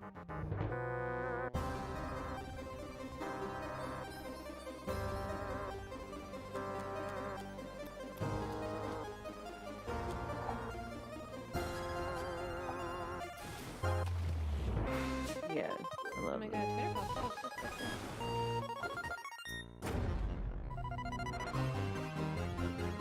I love this video. Oh my god, I Yes, love the this video music so is much. on point too. Everything, I just love everything about this. I'm gonna lie. There's nothing I think for me it was I guess I'm still not really understanding the whole like choosing your heroes and having the individual stories, but watching the video now it makes a little bit more sense. Yeah. Because then you're all sort of a part of the and I didn't realize you were like building stuff too. Like that's crazy. It didn't really Right, imply so that do at you all. keep a save of like, I guess is that what they mean by like when someone dies that comes back, the next hero comes back to make it easier for you? So are you keeping things? So I wonder if things stay the same or I don't not. know. That'll be an This was something interesting we're gonna have to question to figure out. ask him though. Absolutely. Yeah, for sure. Because I'm really curious about that as well. Like, what does it mean by, are they, because it doesn't say anything about permadeath at all. It just says, because if you look over here, right, they had like their own little like person. And it looked like every Right. character So was, do you find these heroes out and about as well? you would have to. Because if you're building your own world, right, wouldn't you just meet people gradually in Right. the, huh. Hey Duke, thank you for the posture check. I appreciate it because I really did need that. Oh, that's me. I'm always, Drop my I'm keyboard. never like, well.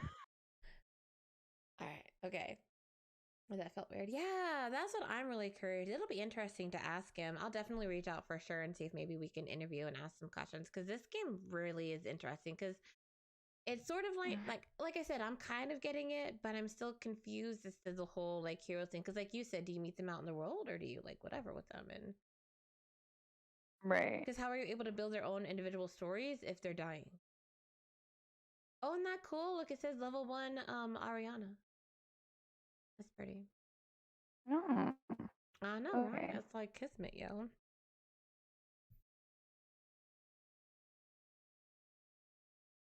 I like these games so far. They're doing really good. Okay, so the next... Oh, this one too. Yeah. You'll really like this one. This one's called Sky Oceans. I got a kick out of it. Oh no, is it not? Sky Oceans. I love letters. That Yes, hold on. I saw look, it somewhere. I may have keeps to... everything organized, bro.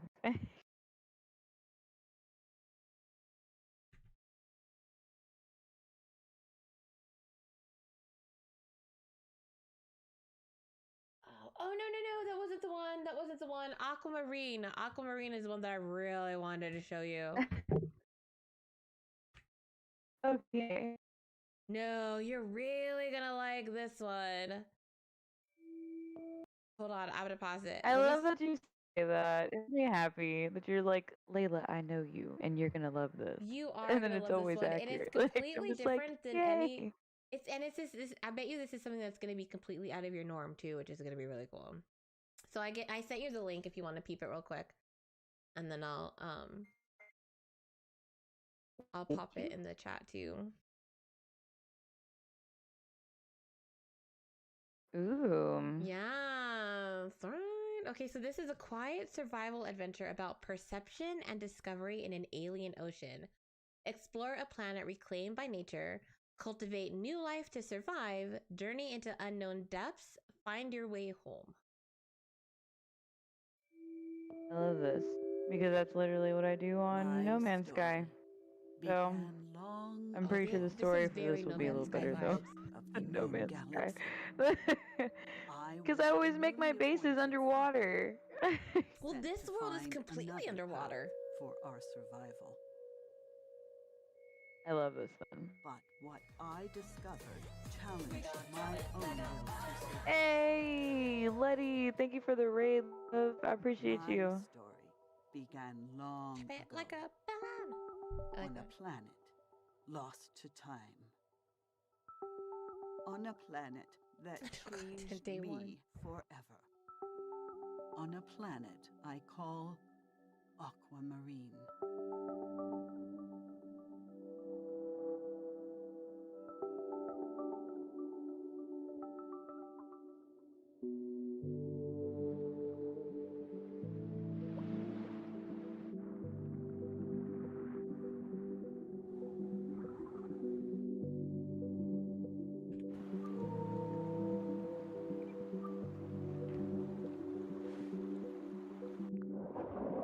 Oh, I can't do the shout out from Can I do it? Hey, what's up, guys? How are you doing?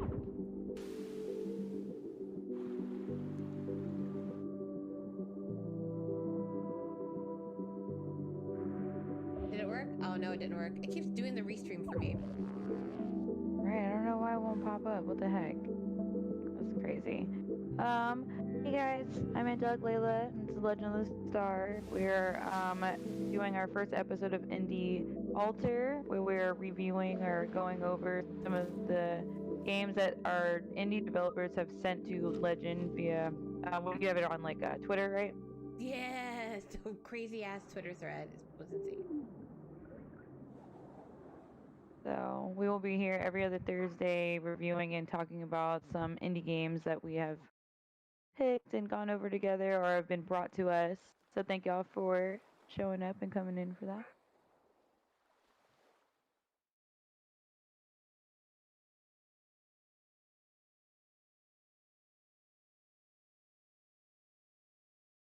Bam! I'll just put her Twitch page on the restream, yo. What? Got this. I was like, let me type up her chat real quick. We were trying so hard to shout Letty out, bro. It was just not working. We'll just do it the old-fashioned way. How we used to do before the shout-outs happened. Right. Oh, so now cool. I'm gonna go in and fix Nightbot. Right. I love this game. I'm gonna share it with y'all one more time. This little storyline. So this is Aquamarine, and this is kind of like what she named as a planet because she just sort of crash landed on there. Galaxy. I was the newly appointed seeker, sent to find another path for our survival. I just want to be in that bubble. Like, that's all what I want. I just want to float around in that bubble. Bubble thing in the alien ocean. I want to go up next to that platypus looking thing with the no eyes and the crystals on its back. That's what I want to do. Right. On a planet lost to time. On a planet that changed me forever. On a planet I call... But you actually have to grow your own food. And you have to figure out what food I love that. I'm in. You can eat. I'm in. I love doing that. The goddess. Love being observed. Oh, Letty. Thank you for the link, Letty. No, cause I love my little Sakuna. I like to play Sakuna. I like to play Don't Starve. like to play Conan. I like being able to have like the survival aspect of things too. So I like that not only are you discovering this this ocean, or when you're having to actually fend for yourself as well. So, which makes me, I like that. The art is pretty too. Mm-hmm. So colorful. It is. This is a game I think you'd be lost in just playing for hours. It looks so peaceful, doesn't it? Yep. It does. And it's the ocean. So you know, it's more common in the ocean. We're about to find out though, because it looks like there's gonna be some fuckery going on in the in the depths of the ocean. I think so. You're in an alien planet. Something's bound to want to eat you. Right. It's like, oh, everything's so cute and calm, and then something always happens, right? Right? Comes to eat you and like This music is murder your family. Then you have to like take revenge. Take revenge. So its estimated release date isn't until next year, guys. You have to wish list this in order to find out when it's gonna happen and any updates, of course. But they're pretty decent about updating their games so far. As far as the developer notes are concerned, they've done a really good job at keeping everyone sort of up to date from the looks of it. But it's a contemplative turn-based survival adventure about perception and discovery. Inspired by the psychedelic sci-fi of the 70s and 80s, Aquamarine combines the mystery of classic adventures and an open-end survival mechanics with elements of exploration, puzzle solving, and strategy. So maybe you don't die. Is that what open-end means? Maybe that you don't necessarily like die. You just kind of like live your life and oopsie and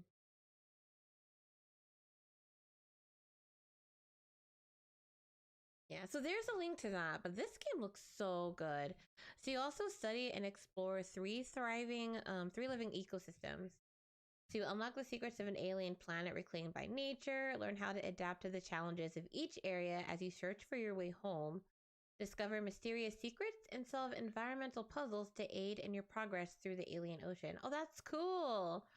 Grow your own food, craft new tools and tech. Oh, this is so you, yeah. Uncover the truth of why you ended up here. So you play as a lone space traveler known as the Seeker, whose starcraft is intercepted by a malicious signal while orbiting an uncharted planet covered in water. Forced to eject from her multifunctional starcraft, the Seeker is marooned on a tiny island surrounded by an endless alien ocean with nothing but her amphibious survival pod. I like how she just happens to have a survival pod in her thing. Throughout her underwater journey to reach her crashed starcraft, she'll uncover the lost history of this planet and learn the true nature of why she ended up here. So I'm gonna tell you a couple of things of why I love this. Okay. One, you're called the Seeker, and the Seeker is one of um, the Oracle cards, which is pretty much that, like looking for adventure and looking for your purpose and your highest self, like trying to be in line with your highest self, because this is the indie altar. I'm gonna bring that I'm gonna bring that to the altar. But so there's that I love, and also there's an urban legend, or like there's an urban legend that people from Lumaria, where Lumaria used to be a continent or a city underneath the water, just like Atlantis. And the way the story goes is that Lumaria and Atlantis had that war out, and that's why they both longer exist, right? But the people from Lumaria are supposed to be these giant people with white hair, and they wear like white robes, but they're supposed to be connected to the ocean. So that's why I love this so much, because it kind of brings some of that myth to life while you're trying to find your highest purpose or trying to find yourself in the ocean. So that's why I like this.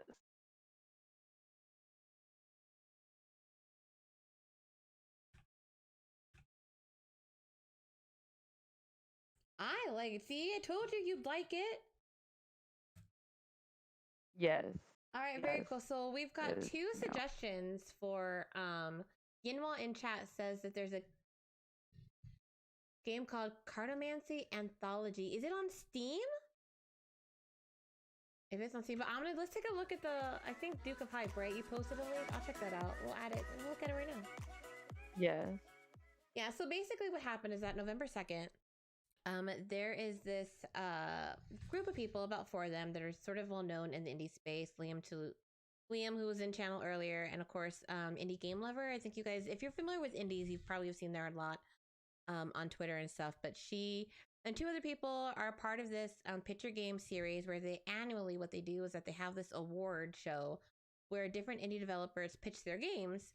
And they vote amongst themselves and they go through every single one of them. So don't think that they just look at your game briefly and move along. They do in-depth searches on all of your games. They look at absolutely everything. And they have sort of like this voting system, I guess, where whoever wins the picture game, they help them find tools that they need for publishing and stuff.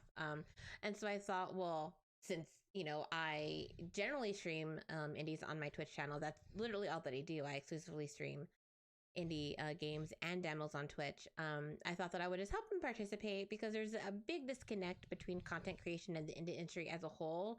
We're looking for them and they're looking for us, and we can't seem to meet in between.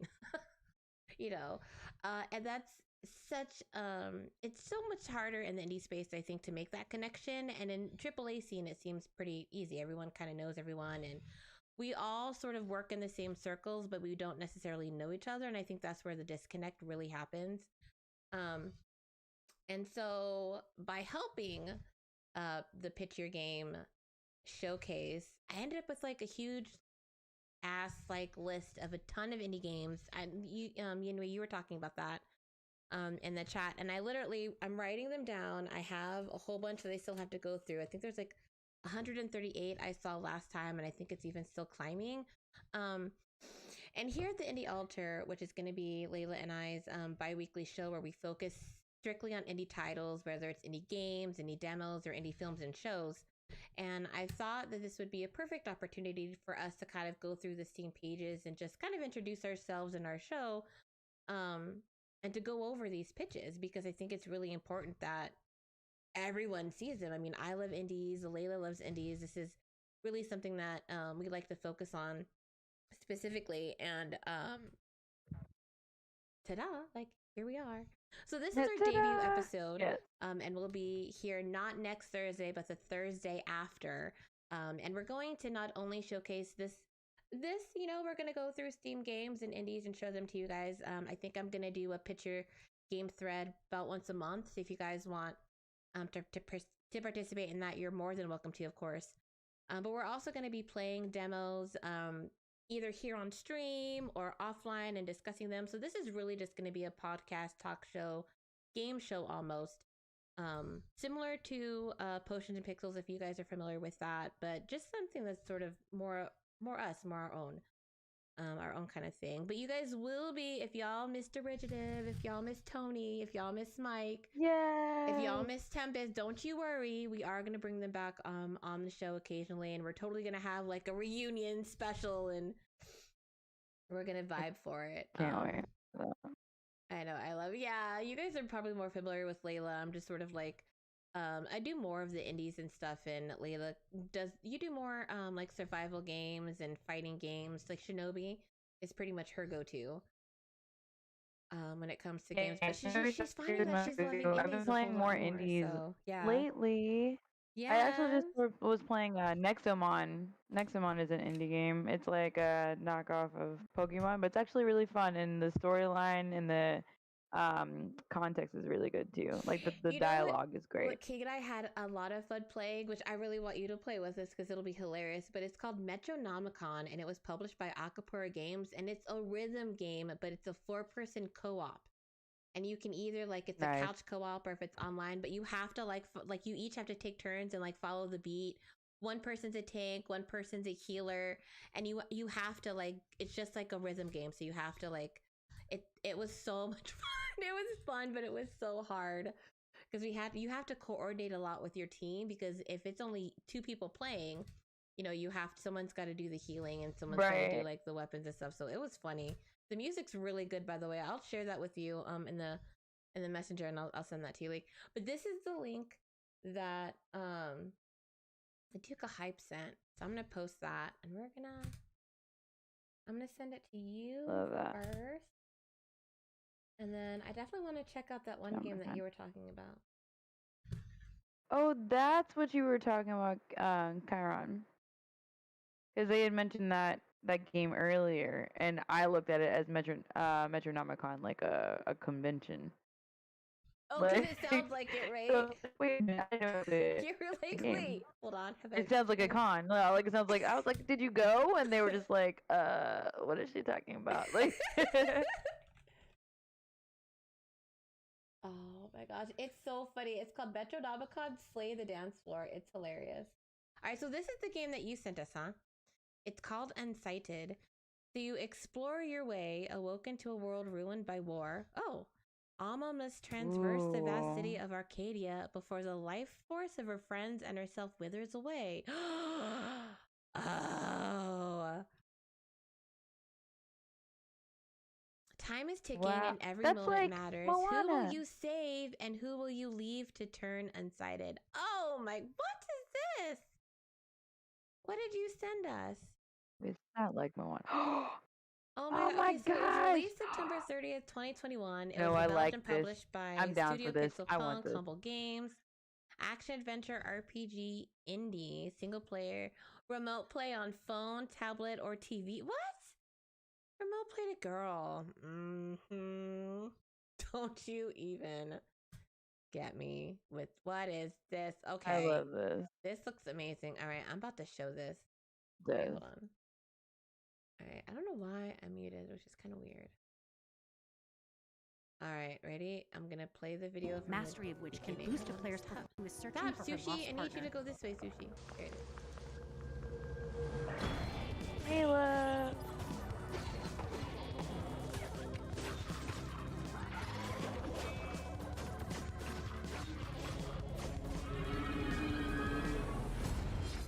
Unsighted is a new top-down action RPG brought to you by Studio Pixel Punk and Humble Games. It takes place in the world of Arcadia, a land where robots called automatons have been given sentience by the life force known as anima.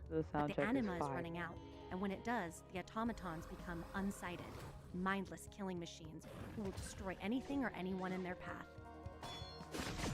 This is the world our main character, Alma, awakens to. She is an automaton who is searching for her lost partner, and she must find a way to restore anima to her people before her own time runs out, and her love. I love it. Yes, I love this.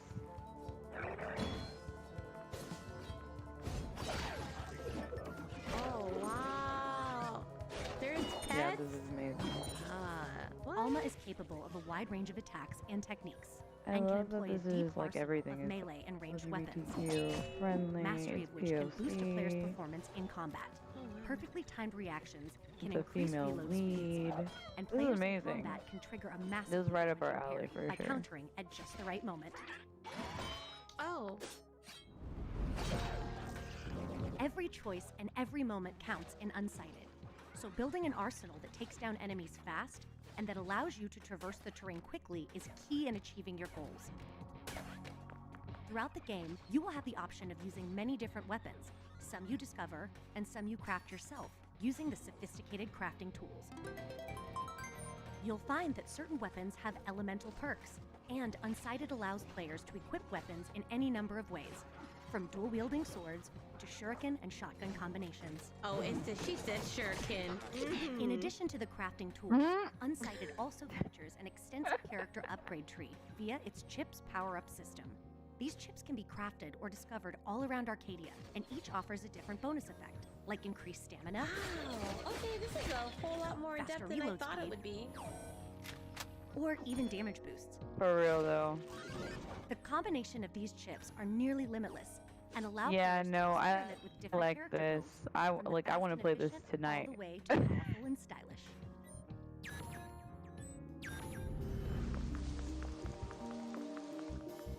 Oh, it did have a pet.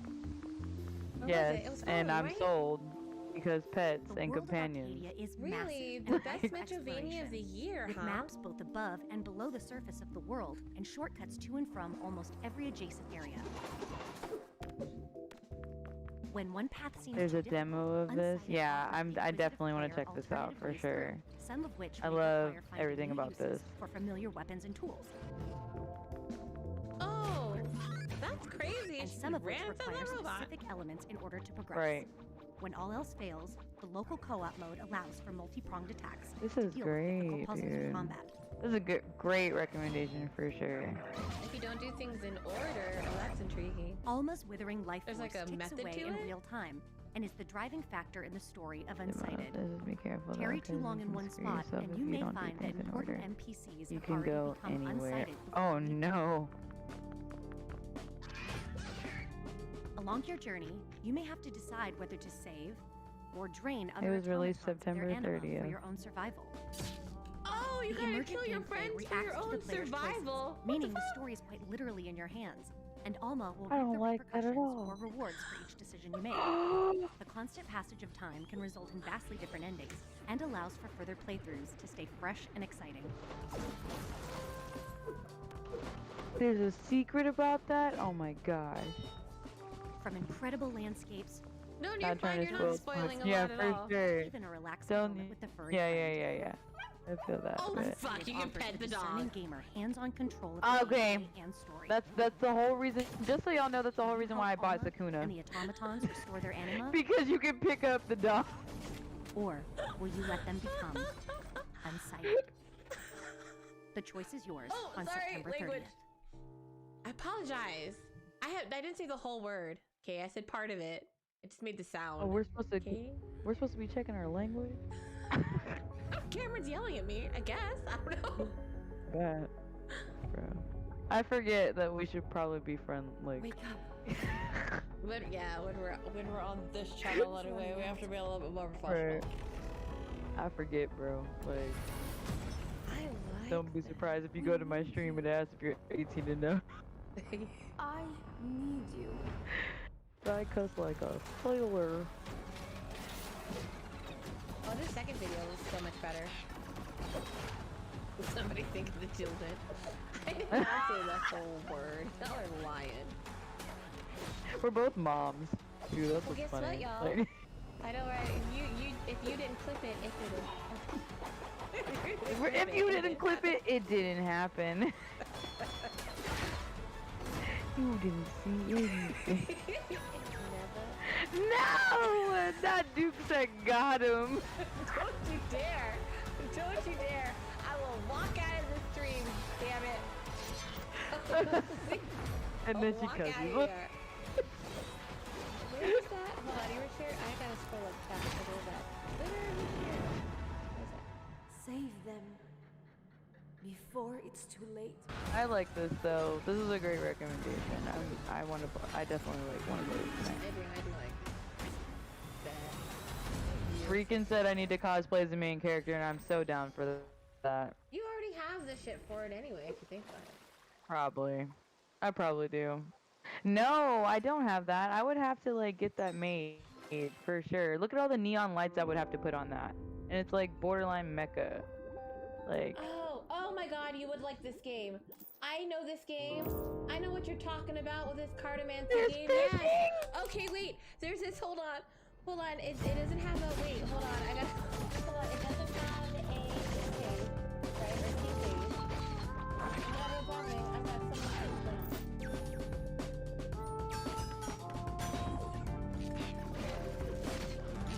I do too. I just mean like the work it's gonna take for me to make it is the thing. And Okay. fishing, because yes, fishing makes games amazing. All right, I'm gonna do. This is the game that he was trying to share. That Yenui posted. Okay, so this is called Cartomancy. It's a digital games anthology project. It's on Kickstarter. They don't have it out yet. It looks like. Hold on, I'm gonna post this in the chat. Yeah, this is Yenua. Yes, I saw this. Thank you so much for sharing this with me. I saw this on the Twitter, and I was so disappointed because I couldn't even find the Kickstarter page to it. Like there was no Steam, no itch, no nothing. So, oh my god, it's a tarot game anthology. Okay. Yes, yes. You did Okay, so I'm 22 yes, games, I'm 22 paying teams, attention. 70 game developers across the globe who are all passionate about telling meaningful but often Spiritual unheard of magic. narratives through the power of major arcana, may even practice divination regularly.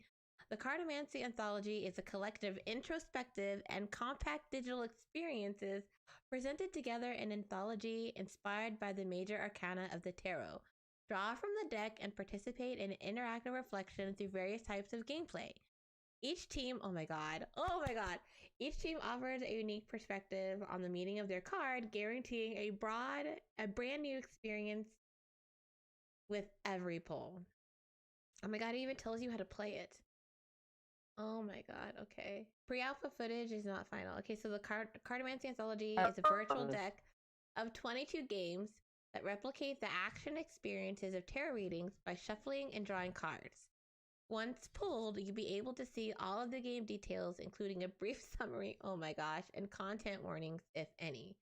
Press play to enjoy your card while pondering the interpretation created by the developers. Oh, Jamie would love this too. Experience the cards on your own time by pulling them as frequently as you see fit. Once you finish your card, you can replay them or simply view and reflect the collection you have unlocked so far. Oh my, this is going to bring me to tears. We are game developers whose work challenges the mainstream, and we seek to create games that are fresh, different, and beautiful. We believe that the future of gaming is based in community, right? As the game development industry grows and welcomes new voices, it can be challenging to be noticed or find support, especially if your work isn't considered to be commercially viable. Oh, what you mean, like indies? You mean like indies, Tabs? The contributing teams of the Cartomancy Anthology are joining together from around the globe to uplift each other while making some really fantastic games and getting ourselves paid to do it. Oh my god, pay me to do it. Yo. Alright, hold on. Let me try to play this video and see what happens. Oh, it's 4-minute video. Okay.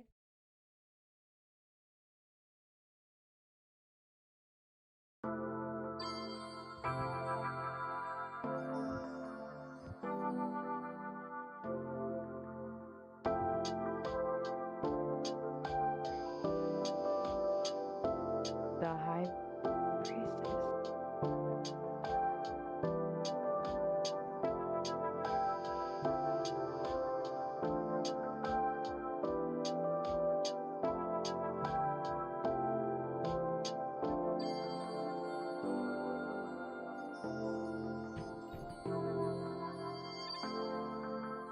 People are from A and Thanks so much for checking out the Cartomancy Anthology, a collection of introspective and compact digital experiences presented together in a virtual deck inspired by the major arcana.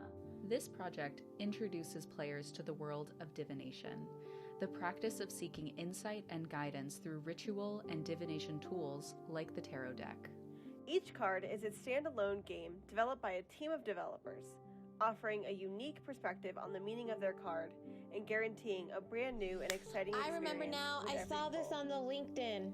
We are game developers whose work is innovative, fresh, I will sometimes send you the a little LinkedIn bit weird, Layla. and we're seeking more community-based ways to support this work that we're already I've been paying doing. attention to the LinkedIn. The contributing teams of the Cartomancy Anthology are joining together from around the world to uplift each other If you have and make any some more, really, you really can send them great to Layla, games. and we'll totally check them out. Yeah, for sure. Thank you so much for stopping by. And remember, we won't be here next Thursday, but we will be here the Thursday after that, and give all of at 7 p.m. Eastern Standard Time. But we'll post it to make sure that you guys are ahead of the game. We're So it'll also be the setting 18th, an upfront stretch goal to bring this project to Nintendo Switch. Thank you so much. I appreciate you, Duke. Check out this compilation of yeah, like she said, you can send me some of those as well. And then I'll follow you. I want to follow you on your stream too. So I will look at that.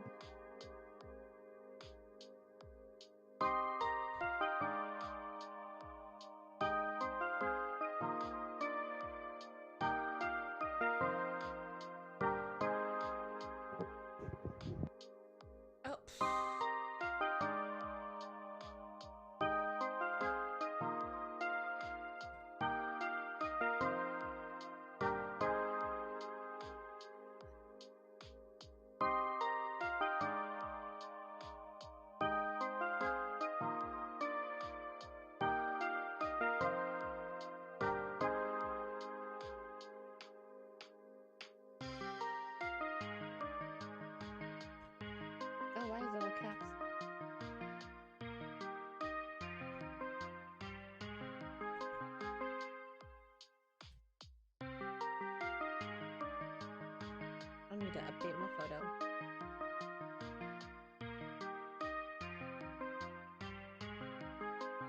Oh, you go inside the card? This is what it looks like inside the card?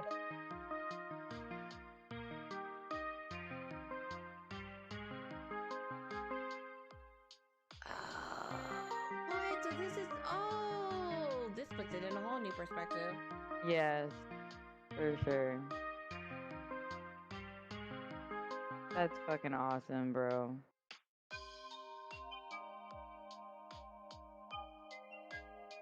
This is another one I want to play. Absolutely. This is right up my alley.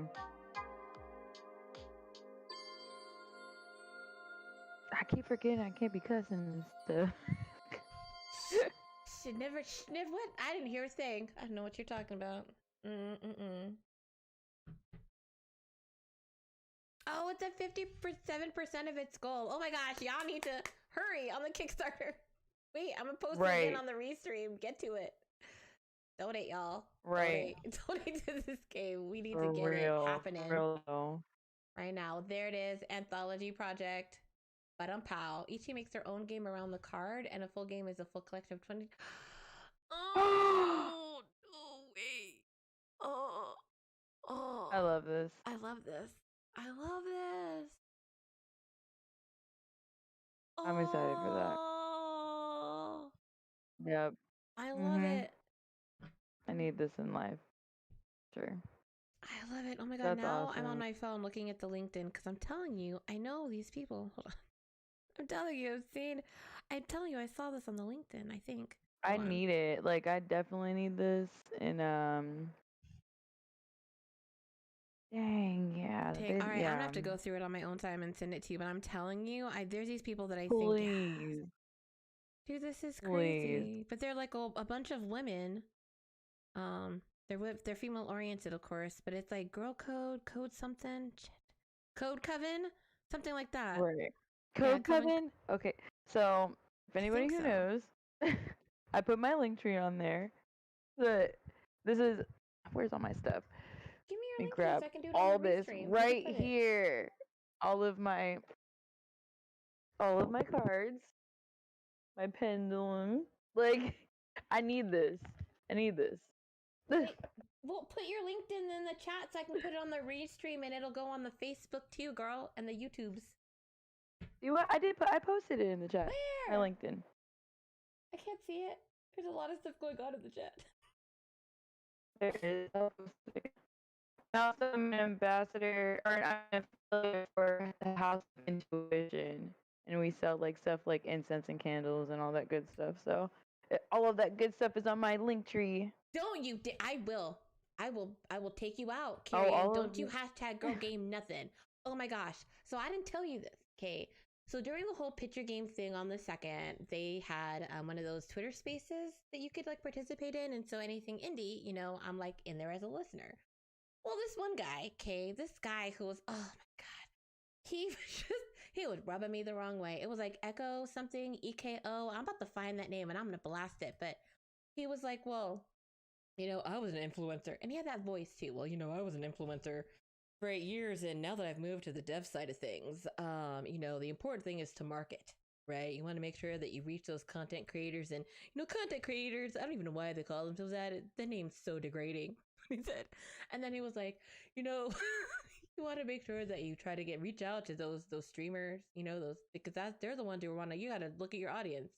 Use the hashtag indie game, even though I hate that they. And then he was like, use the hashtag girl game or girl gamer, he said. And that's really going to help, if you're looking for people to stream your game, you got to use the hashtags. And one of the women who are actually a part of the thing piped in and she was like, no. She was like, no. No, you don't want to use that gamer, like coming from, being a female. Right? She's like, I don't know anyone. We don't use that tag anymore. If that's your aesthetic and if that's kind of like your brand, then yes. But most women in gaming don't use the hashtag girl gamer, not generally, right? And so she kept telling this man, no, like we don't use it. And he's like, well, on Reddit, on the Reddit they said, and the, the statistics. and the numbers prove. And I'm like, what numbers are you looking at? First off, like, what generation are you? What girl? No. If you want someone to play your game and you want women to do it specifically, I wouldn't advise you use Girl Gamer unless you're going for that aesthetic, which is nothing wrong with that. You know, but if you want people to take your game seriously, you may want to go with someone who live streams in a more traditional level, I guess, than someone who just kind of like, you know, has a more casual brand. But I was like, what? Are you talking to me? Yes, thank you so much for coming by. Like I said, every other Thursday, we're going to be doing this channel. We're going to be talking about indie games and just having a really big discussion on it, showcasing them as well. I am Legend of the Star, of course, so I stream on Twitch exclusively during the week, usually Tuesdays through Saturdays, and I only stream indie games and their demos, except for Monster Hunter Stories 2. That's like the only game I'm obsessed with right now, and it's like the one non-indie that I play. But yeah, so you can hit me up. You can Layla. She plays Shinobi Striker for the most part, but she also dives into indie games as well, and she streams them quite often. So feel free to reach out to any one of us, and we'll be more than happy to showcase your game, to play your demo, to share your demo, anything that involves indies, whether it's a game or even a film or a show. You know, definitely hit us up, and we'd love to showcase it here on the Indie Altar. But I'm having so much fun. I can't believe. Thank you so much for popping in and sharing that game with us, yo. That was incredible. For sure. I like it, right? It was. I'm excited about it. It's worth it. Definitely worth it. Yeah, every 22 games and 70 developers. How incredible is that?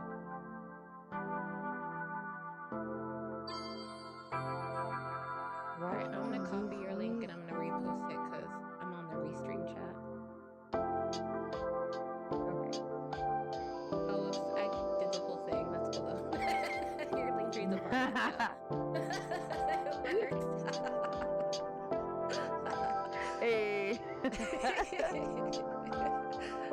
I like this so much. Oh my gosh, this is so good. I'm excited for that. I'm so excited. Like, I want that. Incredible. Sure. There was actually a streamer on Twitter that was taking. They wanted other streamers and to recreate these streamers as tarot cards, and I think Faulty got to be the Justice card, so he's gonna recreate the Justice card as Faulty, and then I got the King of Swords, King of Cups. Hold on, what is it? My bad. I don't do tarot. I do Oracle. But it was I want to say it was King of.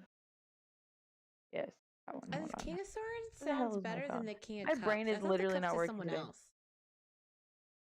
But he was taking streamers and turning them redoing cards for them. So he's making a deck, and I thought that was pretty dope. That is really cool. I didn't know y'all were going to be a part of that. What's he going to do with the deck when it's done? Is it like a Avi you guys get to have, or? It was so Faulty tagged me in it, and she was, look at this. This is Lunchbox. His name is Lunchbox. Oh, that's a cool name. Yes. And then he did it was pretty much like a drawing, a reading for me. King of Cups. My bad. I don't know why I said. Is the one that I got.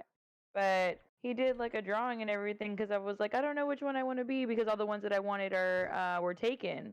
So I am a little jealous. Oh no, I'm Justice, not jealous. the Empress, and like Hermit, the Moon, the Tower, Strength, the Star, the Chariot, Ace of Cups, and High Priestess were all taken. So I was like, just pick one for me. You know, I trust it.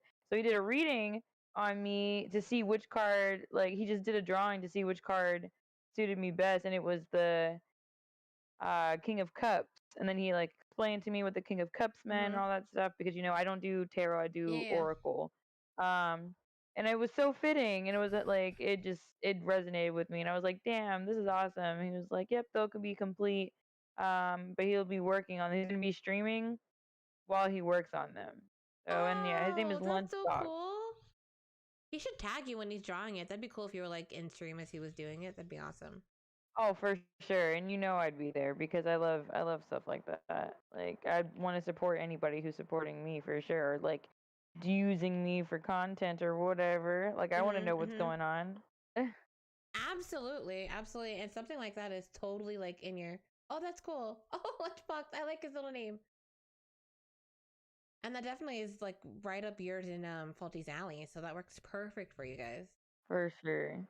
I love it. All right, so for the last game of the night, and then Layla and I are just gonna, I guess we're just gonna vibe and we can do our little sign off thingy. But this game, I don't know if you remember it, Layla, but it was, I think we played it for Potions and Pixels, or it might have been one of the nights where you weren't here, but it's called You Suck at Parking. It's, King of the Nerds will like this. It's a drive, drift, and park in You Suck at Parking, the simple and accessible yet challenging game where parking is more important than your driving skills. You collect cars, learn new mechanics, challenge the world, and customize your ride in this ever-evolving parking simulator. It's developed and published by Happy Volcano, racing, puzzle, driving, parkour, arcade, 3D, and there is a demo. So if y'all want to play it, you can. It includes a level editor, full controller support. It does have Steam achievements, and it's single player. Here's the video. It's hilarious. You could like speedrun this shit. Look at the little trucks.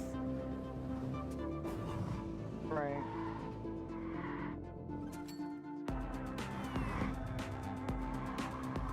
Oh, that's cool. I like that. Okay, I like it. My reaction is ridiculous. Like, I would much rather. I like this way better.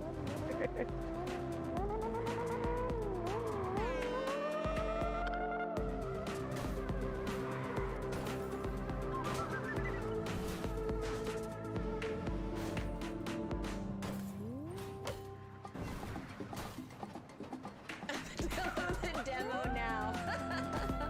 Right. Yo, I wonder if you could like, we could make different like obstacle courses, and then like you'd have to do mine, and then I'd have to do yours. King would make his really hard though. Right. He'd be like, "You're not parking here." No parking. The explosion is a skull. I love that. Isn't it so cute? It is so adorable. I was like, I have to show this to you. It's amazing. No, yeah, I love this because I don't have to worry about driving. I just have to angle it. You know, I like that better. Because I suck at driving games for sure. Isn't this so cute? I didn't like it at first because I remember when I first played it for Potion Pixels, it wasn't necessarily like this. They've added a lot to it. It was very simple roads, very simple mountains. Like, it wasn't really like a thing, to be honest. So they've made huge changes to it, which I'm really excited to check out. And of course, it's speed. So you want to make sure that you park, like, you know me, in card games. Yo, you don't even know the card games that I know of on the indies. I'm telling you, man. Got some good stuff coming out. I think there's one other one too that's on my thread that I have to look at, but isn't this cool? I think this is like the cutest little game. It's so adorable. It is. It is. I wish it was, yo. Look, here's this thing too. Are you drifting through life awaiting the next stop? Want to power slide your way into the parking spot? Slipstreaming, but rather be parked up and dreaming. You Suck at Parking is just the game for you. So you have, okay, so race against the clock to yank your handbrake in over 100 wild levels with ever increasing difficulty. The only game where driving skills aren't as important as your parallel parking.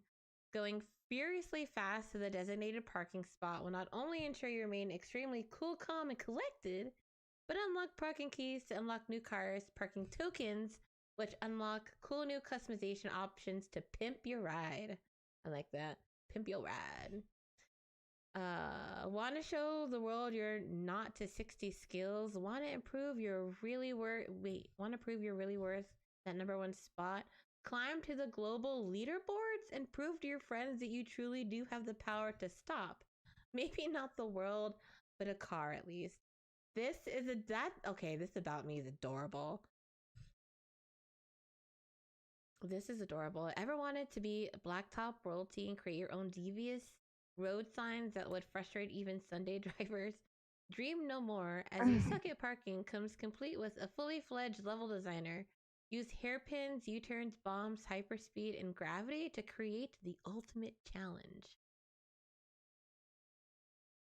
Okay. I want the crown on my car. I saw the crown on the car, and that's what I want. Give me the pug Unless head, they have a yo. halo. Like there's a parrot too.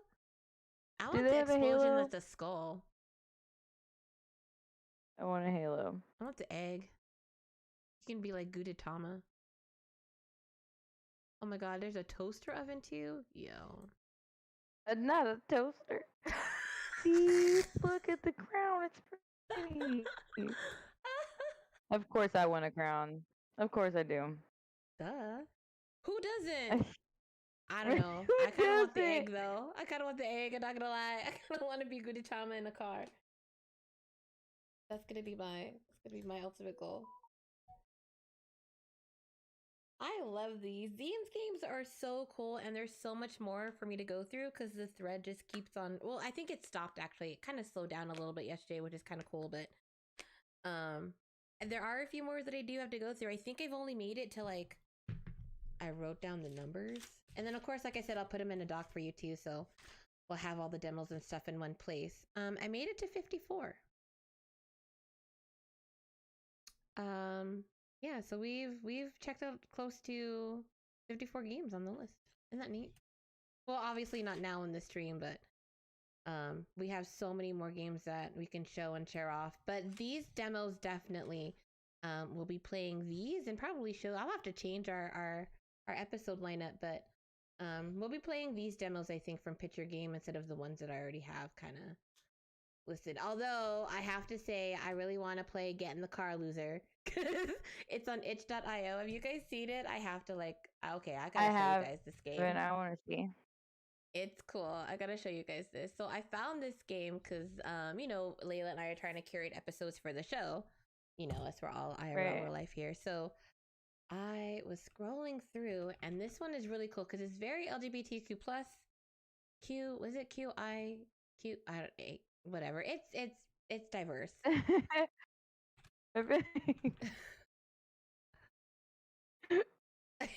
Here it is. I know, right? So it's called, it said, yeah. So it's called, it's funny because it's called a lesbian, what did it say? It's a lesbian road trip RPG is what it's described as. So it has an active battle system. It's compared to a JRPG. You've got character progression. So you've got equipment-based systems, items, ability. They can different. You can be rearranged. They're made by Love Conquers All Games. It was updated last in October, and they even have a Battle on the Boardwalk DLC, which is like 10. So if you like put down $10, you get the whole thing, all of the game, which is really cool. Yeah, you get the DLC, which is playable at any point. You get to unlock sexy beach outfits, 15 endgame items, a new legendary sword. This game is basically about discovering yourself, fighting for love and justice. There's different characters. So you have Sam Anon, which is so cute. Look. So you're introducing Sam Anon, which is battle specialty support Ravage. She's the protagonist of the story, your new golf girlfriend, and a titular loser. It's because she's a lesbian disaster who would do anything a pretty girl told her to, but is going to try her best anyway. She's a healer of the party. Catch her hollering at the machine devil about how the void belongs to everyone. So you have some characters that are she's and hers. Valentine is the boyfriend. He's an exploit tank. He goes by their pronouns are they, them. And then Angela, you'll like this one. She's big, the 32nd arm of the Divine Order and an actual literal angel who has decided she can no longer idly stand by like the rest of the Order. She's not sure if it's possible for being operating on her plane of existence to truly relate to humans, but it seems like it would be fun to try. A complete average fighter by intent, since it would disrupt the divine cosmology if she ever unleashed her true power while fighting alongside mortals, even against the evil machine. There's like this evil power that's coming. Right. I definitely like her, for obvious reasons. She can't relate to humans, and I'm always trying to find about self. Right? I think that's just us in general. Here's their YouTube video. I'll play it again from the beginning since I had to kind of adjust it for the screen, but there we go. It's a 1 minute. There we go. Enough to be divine suggestion, or blessing from beyond, a plea to something deeper.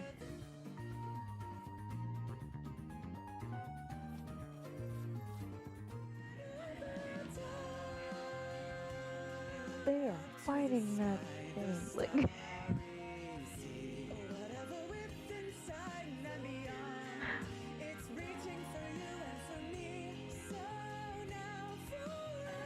my god, this is like a soap opera. Man, look.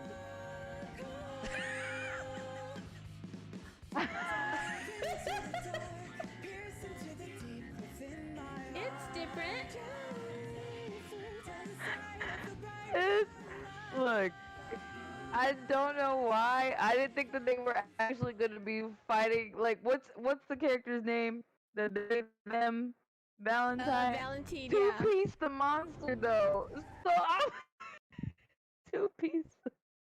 I didn't think he was. It was Focus Sam. It's like she's like trying to focus Sam. It's evil.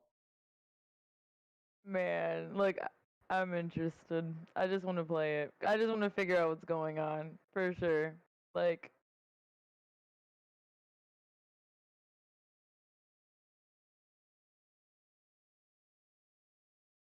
This is so crazy how it's like, it seems like it's like a turn-based battle system.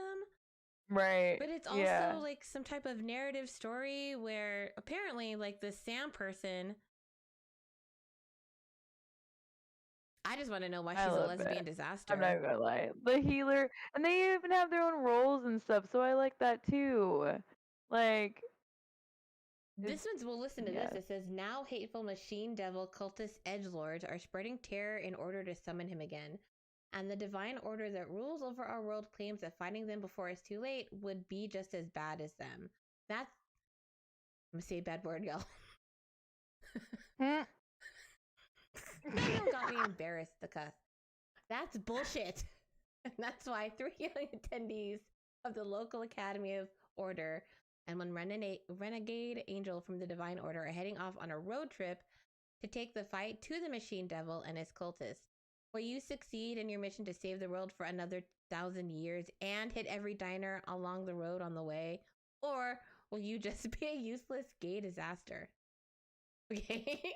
A lesbian road trip RPG by the co-creator of Lady Killer in a Bind, about fighting for love and justice in the face of indifference and discovering yourself, whatever the fuck that means. I like this line. This line's my favorite. It says, "Get in the car, loser. I know you're not up to anything this summer. I've got the sword of fate, and there's an ancient evil that needs to be sealed away." I feel like this is something that you would say, Layla. Get in the car, loser. That is that not even like, is that not a Mean Girls freaking quote too on top of that? Like, it is a Mean Girl quote. That's why when I first saw it, I was like, what are you talking about? But it has a visual novel inspired dialogue system, allows for optimal shoving your foot in your mouth while shooting the shit in the backseat experience. What kind of about me is this? I love it. No side quests, no maps, and no codex entries. Girls, just girls, you know, they're great. The disaster lesbian representation we need in 2021. Right. For real though. Like, they're not even lying. No, like, they aren't at all. I love this. Oh, listen.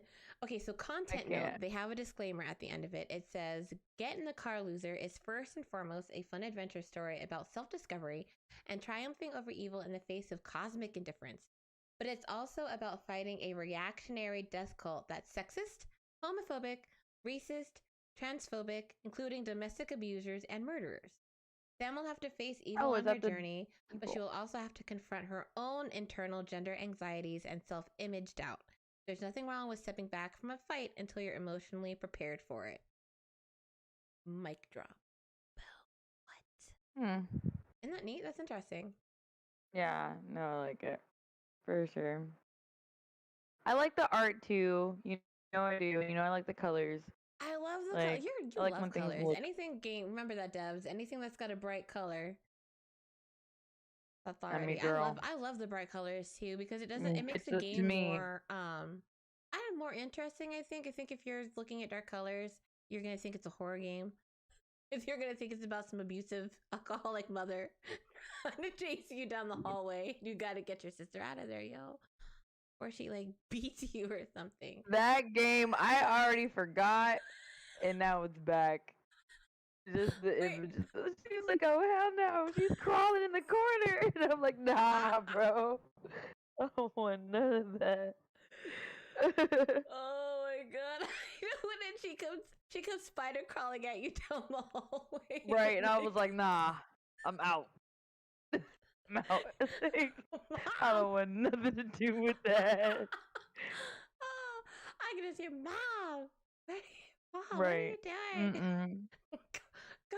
Go back on your bender. Dun, I don't know, dun. man. That was a weird ass game. I gotta tell you, you're gonna really have to fight Right. your demons on that one. There's actually a game by Acapura that actually delves in it focuses on alcoholism and stuff. Hold on, what is it called? I wanted to play it, but it's called Keep in Mind, I think. Oh, let me show you guys this. So I wanted to play it, but I wanted to make sure that my community was okay with it first. Yes.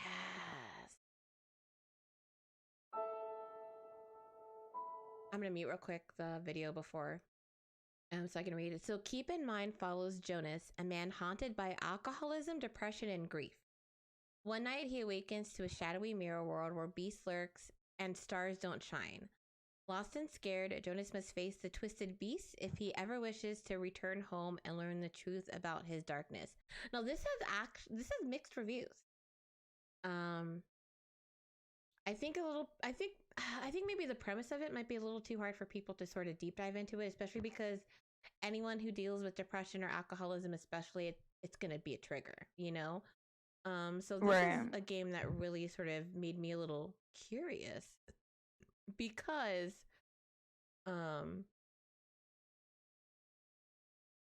it's a psychological indie game that follows a man struggling with mental illness on a journey of self-reflection and emotional healing. So this game was created for those who struggle with mental illness or who find themselves lost in the dark. This game is meant to be a therapeutic experiment, but because of its sensitive and controversial content, some audiences may want to be wary. Now, Markiplier did play this game on YouTube, actually, and he did like it. He's actually quoted on here saying, "This was legitimately beautiful. I definitely appreciate the message of this game." So I'm curious.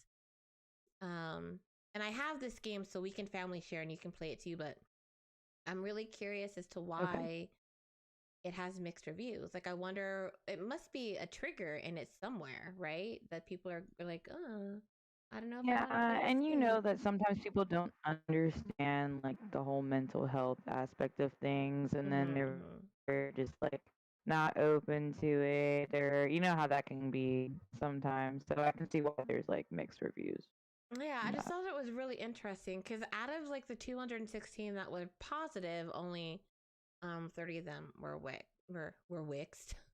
Hello words. Was mixed reviews. Alright, I'm gonna play the video from the beginning. As soon as I can get my little sushi guy.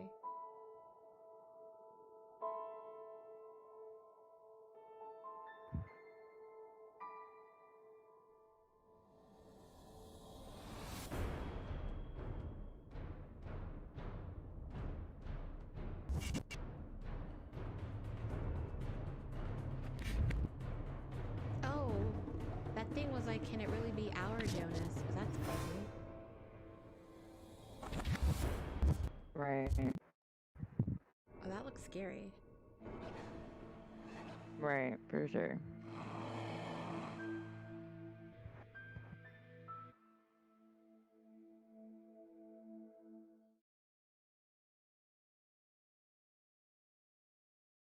Oh wow, a lot of people actually play this game and like it.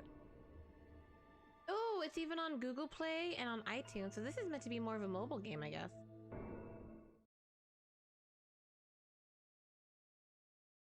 That's interesting. Okay.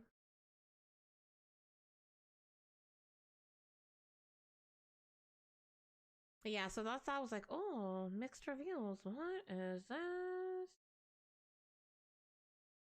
But everyone says it's mostly positive. It looks like there's only a few people that were. Wait, let's read this one disappointed review. It says, 15 minutes of talking to your demons. Everything is bare bone in this game, not worth any price more than free. This one says it was good, the message was touching, and I feel for it. Unfortunately, it was way too short, and I feel it lacks more engaging content. There were no choices, there were no puzzles, nothing scary. Like alcoholism and depression isn't scary in and of itself. A mood was barely established for me as well. As an adventure, it was like walking to my neighbor saying hi and then going home, not even a conversation. Well, I don't think that game was meant to convert, like, you're not supposed to, like, chat with your demons. I think you're just supposed to maybe deal with them. Oh, it also says that Acapora profits are donated to charity, to Child's Play for this game. So if you guys do buy this game, it does go to a cause, I guess. I mean, when you know that I'm gonna want to dive into that for sure.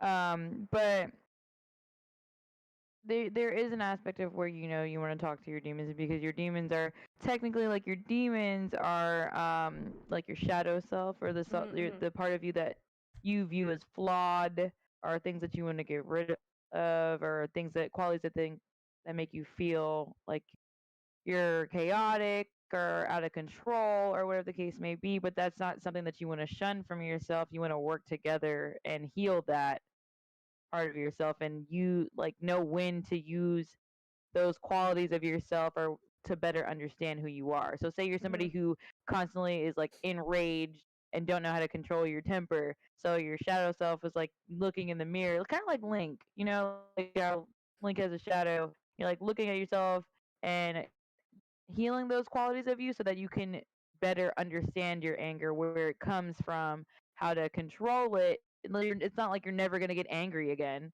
you know? So it's still a part of you, it's still a version of you that you're trying to control and work with, like, and heal in that perspective, if that makes any sense.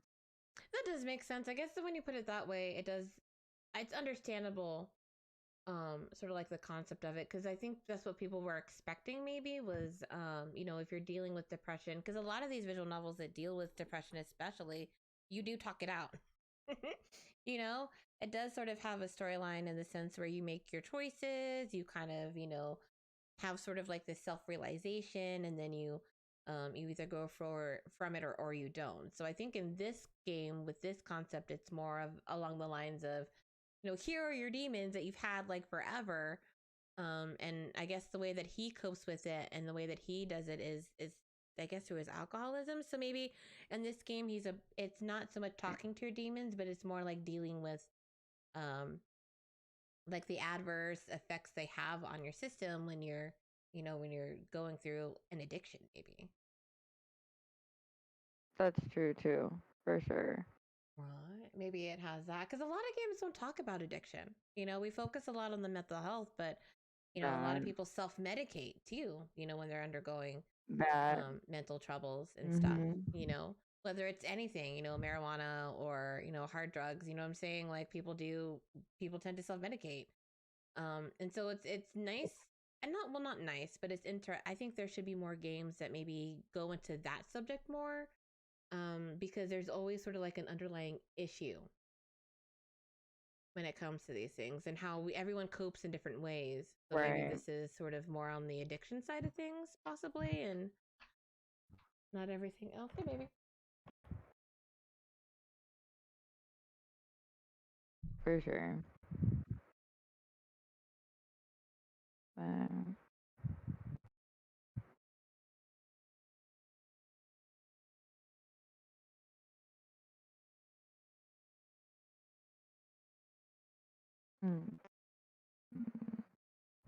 If you want, Legend, we can recap all the games that we looked at today as well, or not like sorry, do a full, but like mention and the teenager coming up on me. Yeah, so that's basically it for our show for tonight.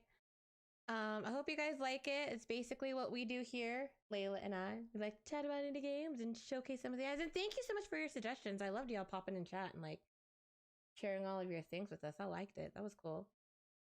Oh, did you hear Matt? King's got a question for you. I loved it. Yay! Oh, Layla, did you dye your hair? So weird. I'm a cosplayer, so yeah, no, my hair is. This is a wig. I was gonna put my wig on, but all I have is like that red one, and the bangs are too long. Oh my god! Thank you guys so much for coming out and watching the stream. We're gonna be live again on the 18th. Hold on, I'm trying to figure out a way that I can do this so that I'll make a scene, I think, so that when we do our I just need it's weird because this restream thing, it pops out chat and it pops out all this other stuff, so it's like I have all these things. It's like all these things everywhere.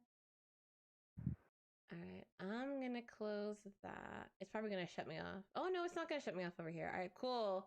Check it out. I'm gonna do something really cool before we end the stream. Hold on, I just gotta move things around. But thank you guys so much for coming by and checking out our stream. Like I said, we're gonna be live again on the 18th, and it's gonna be different indie content, so it won't necessarily be like this, but we do want to keep it sort of more of a podcast, more of a talk show.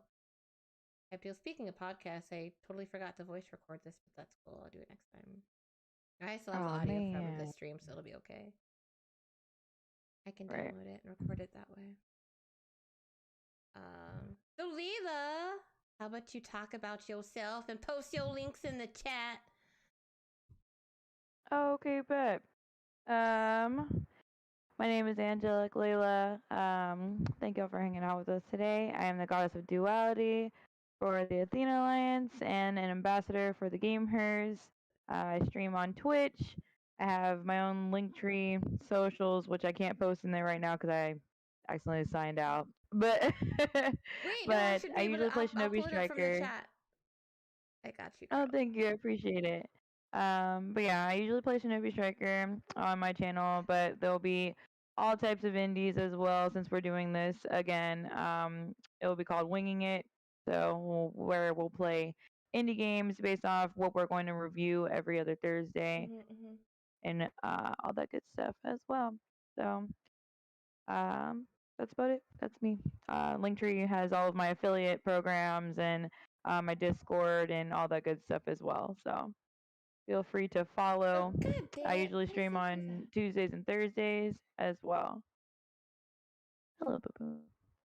Nightbot designed the whole ass thing here. I made it easier. Boop, there it is. I just posted her like actual just a Linktree and not like any extras to the chat. So make sure you guys follow her on there. And yeah, like she said, we're gonna be live every other Thursday, but follow us on Twitter. We like go live on our individual channels as often as we can. I do a little bit more often than she does, but it's the best way to know when she goes live is to just follow her on all of her social media sites. Same with me. But thank you guys so much for coming out and vibing with us tonight. She's right. It's going to be a little bit different each and every time.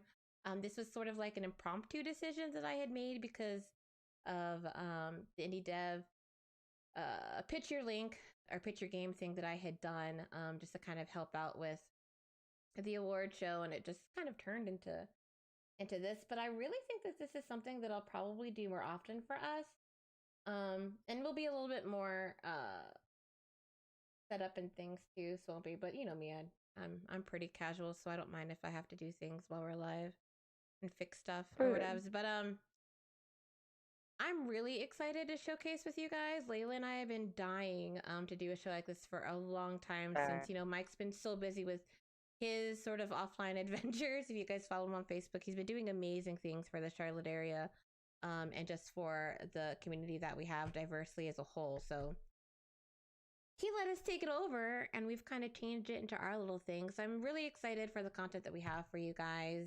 It's going to be so much fun.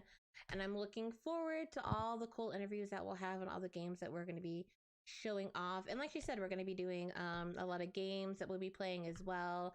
I'm going to figure out the remote play a little bit better, but we will be co-streaming games live on the channel as part of our Athena Alliance Indie Alter show. But thank you guys so much for coming out and vibing with us. I posted both of our link trees in the chat so you can follow us on all the things.